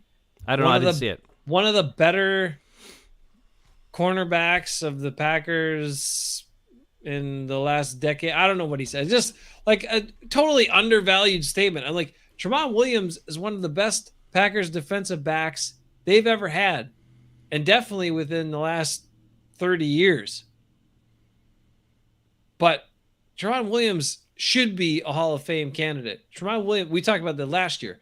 We showed you what he did. We talked about his stats. We talked about his impact. We talked about the span of seasons he had with the Packers. That stretch of years was unbelievable. And then remember, after 14, they were like, well, we'll move on from him and draft a baseball player and a basketball player, and they'll play cornerback for us. No, that was a big mistake. Anyway, Tramon Williams, awesome dude. Guy came from nothing. Nobody wanted him. The cool thing in the interview is he talks about how many tryouts he had after he was cut from the Texans as a rookie. So he was an undrafted rookie, and the Texans didn't think he was good enough, and they cut him. And then Green Bay was his first tryout. But then they didn't sign him right away. They liked him, but they didn't sign him. And so he had all these other tryouts while he was waiting. And then he said he still remembers when he finally got the call from the Packers to join the team. He was at Thanksgiving at his mom's, and he got the call from the Packers in November to come join the team. And then he just quickly they figured out, he's like, the first year he was like kick returns and stuff like that. And that's what he did. And then he worked his way into the defensive backfield. And then he became like one of the best guys on the team and helped build like super awesome defense. And then and this part Wayne Larrivee got because it was all about the Super Bowl. He focused so much on the Super Bowl stuff. Yeah. But Tramon was instrumental in the Super Bowl run in 2010, the last time the Packers actually won it. But then he did so much good stuff after that. That's what Wayne Larrivee all missed. Like his career accomplishments are incredible. So Tramon Williams, the man, definitely needs to be in the Packers Hall of Fame. Should be in the Pro Football Hall of Fame as well. He should be. Because so should Sterling Sharp, but just go and look it up because he is awesome. Anyway, he did Alumni Spotlight. It's worth watching. Tramon Williams. Appreciate your time as a Packer. He was out. And there are people in the comments too, like, what are you talking about, Wayne? This guy is one of the best Packers of all time, one of the best Packer cornerbacks we've ever had. So, you undersold it there. But Tramon, gracious as always, and just a cool dude. And he's coaching right now too, defensive backs. I wouldn't mind if the Packers hired him on, yeah. Coach some D-backs. Maybe he could be player coach like the NBA, right? Player coach. Well, the other thing is Jerry Gray was a safety. So get Tramon in to work with the corners. Hire him. There's no limit to how many coaches you could have. Sign him right now. Have him be the cornerbacks coach. Do you think he could help Eric Stokes get his head around and locate the ball? Yeah. Tramon was the best at locating the ball in the air and making picks. Like, that's what he's good at. He talked about that. Not so good at tackling, but really good at getting his head around. He talked about that in the interview too, and he talked about how difficult it is for cornerbacks sometimes, and they talk about how it's difficult to catch it. And he's like, my thing is, I teach everybody, get your head around as quickly as you can, locate that ball as quick as you can, and then you'll have a better chance to pick it off. And he actually says in the interview that when in the first round, the wild card playoff game in Philadelphia in 2010. He didn't expect Michael Vick to throw the ball there. I didn't expect nobody did because he was covered. I know it was dumb. He covered him, but he gave up a good 5 inches to the wide receiver, but he said he saw the ball off Michael Vick's hands. Oh yeah, he saw it right away, so that's why he knew. He's like, I got this. I'm picking this off. So, and then he talked about his mindset and what he knew was going to happen with the Matt Ryan play and that. Oh really? So, awesome. It's Tramon, man. Tramon's awesome. I mean, can you imagine? They had at one point they had Tramon and Micah Hyde. What an awesome defensive back team. But hey, now we got Rasul and Jair and Amos, and Stokes is coming up, and Savage needs to pick it up. He's kind of the weak link now. He's got to start. I still say they need to bring Leroy in and have Leroy Butler work with Savage.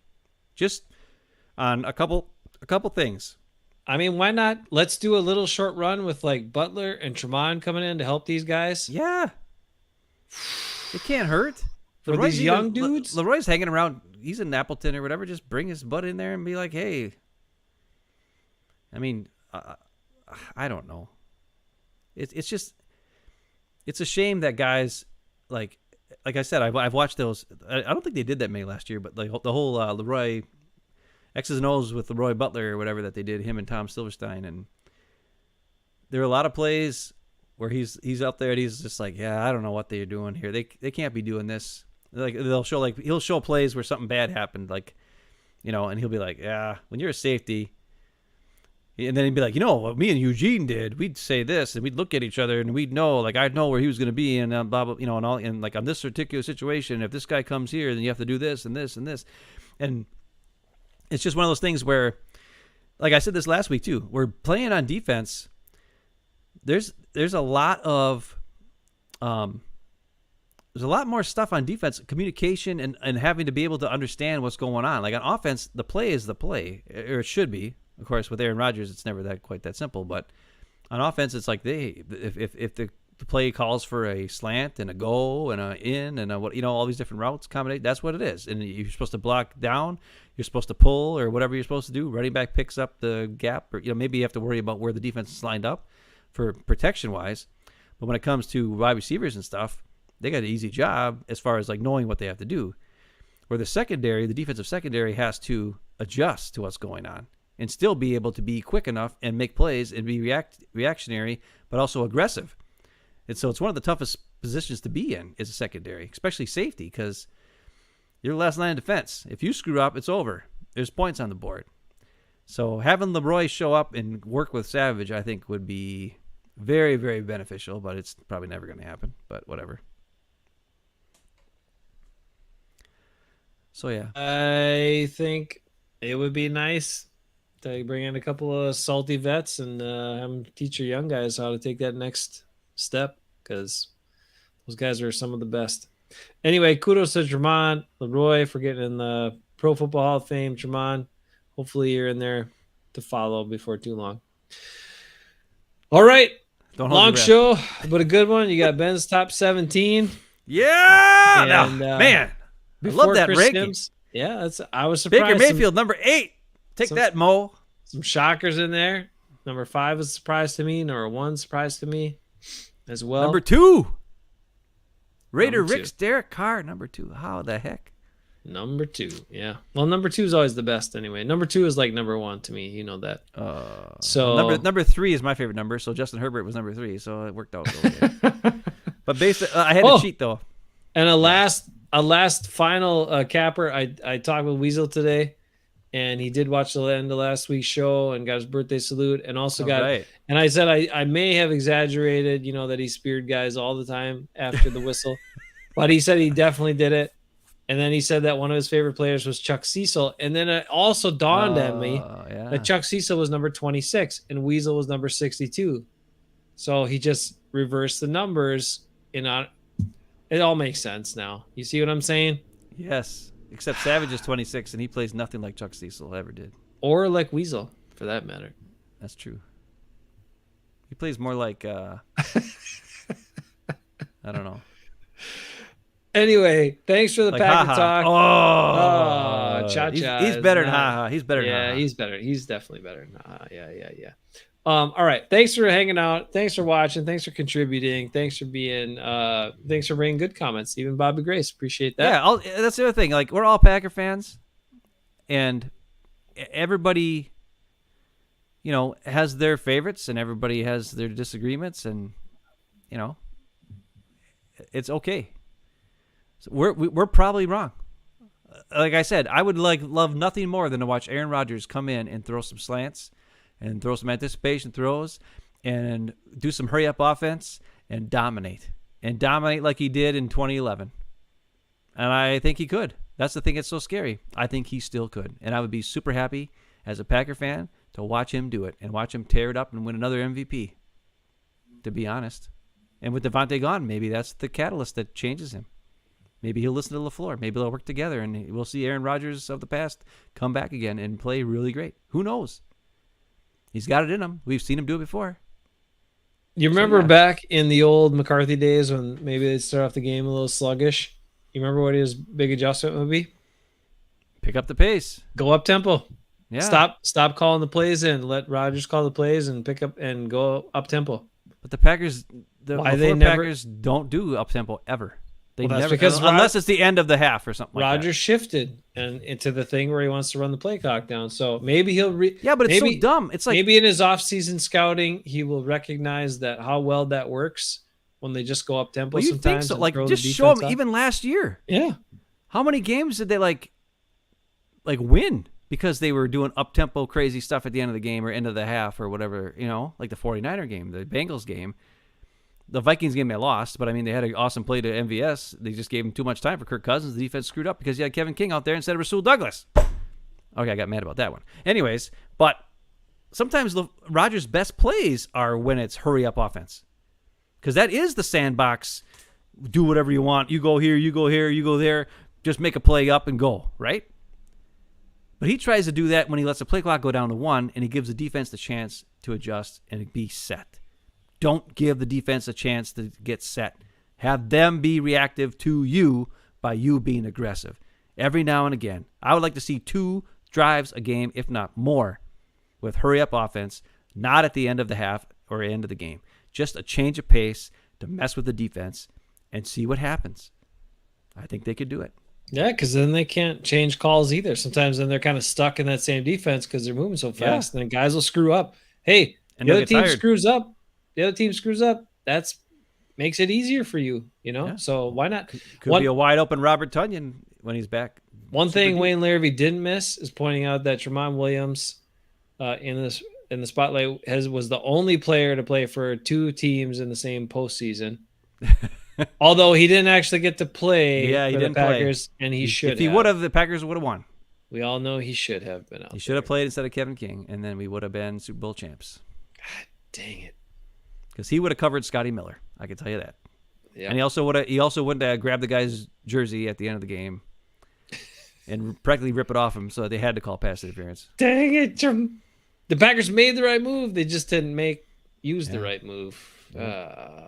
Anyway, Sad. that's in the past. 2022 Super Bowl. We'll see. Help us, Tom Clemens. You're our only hope.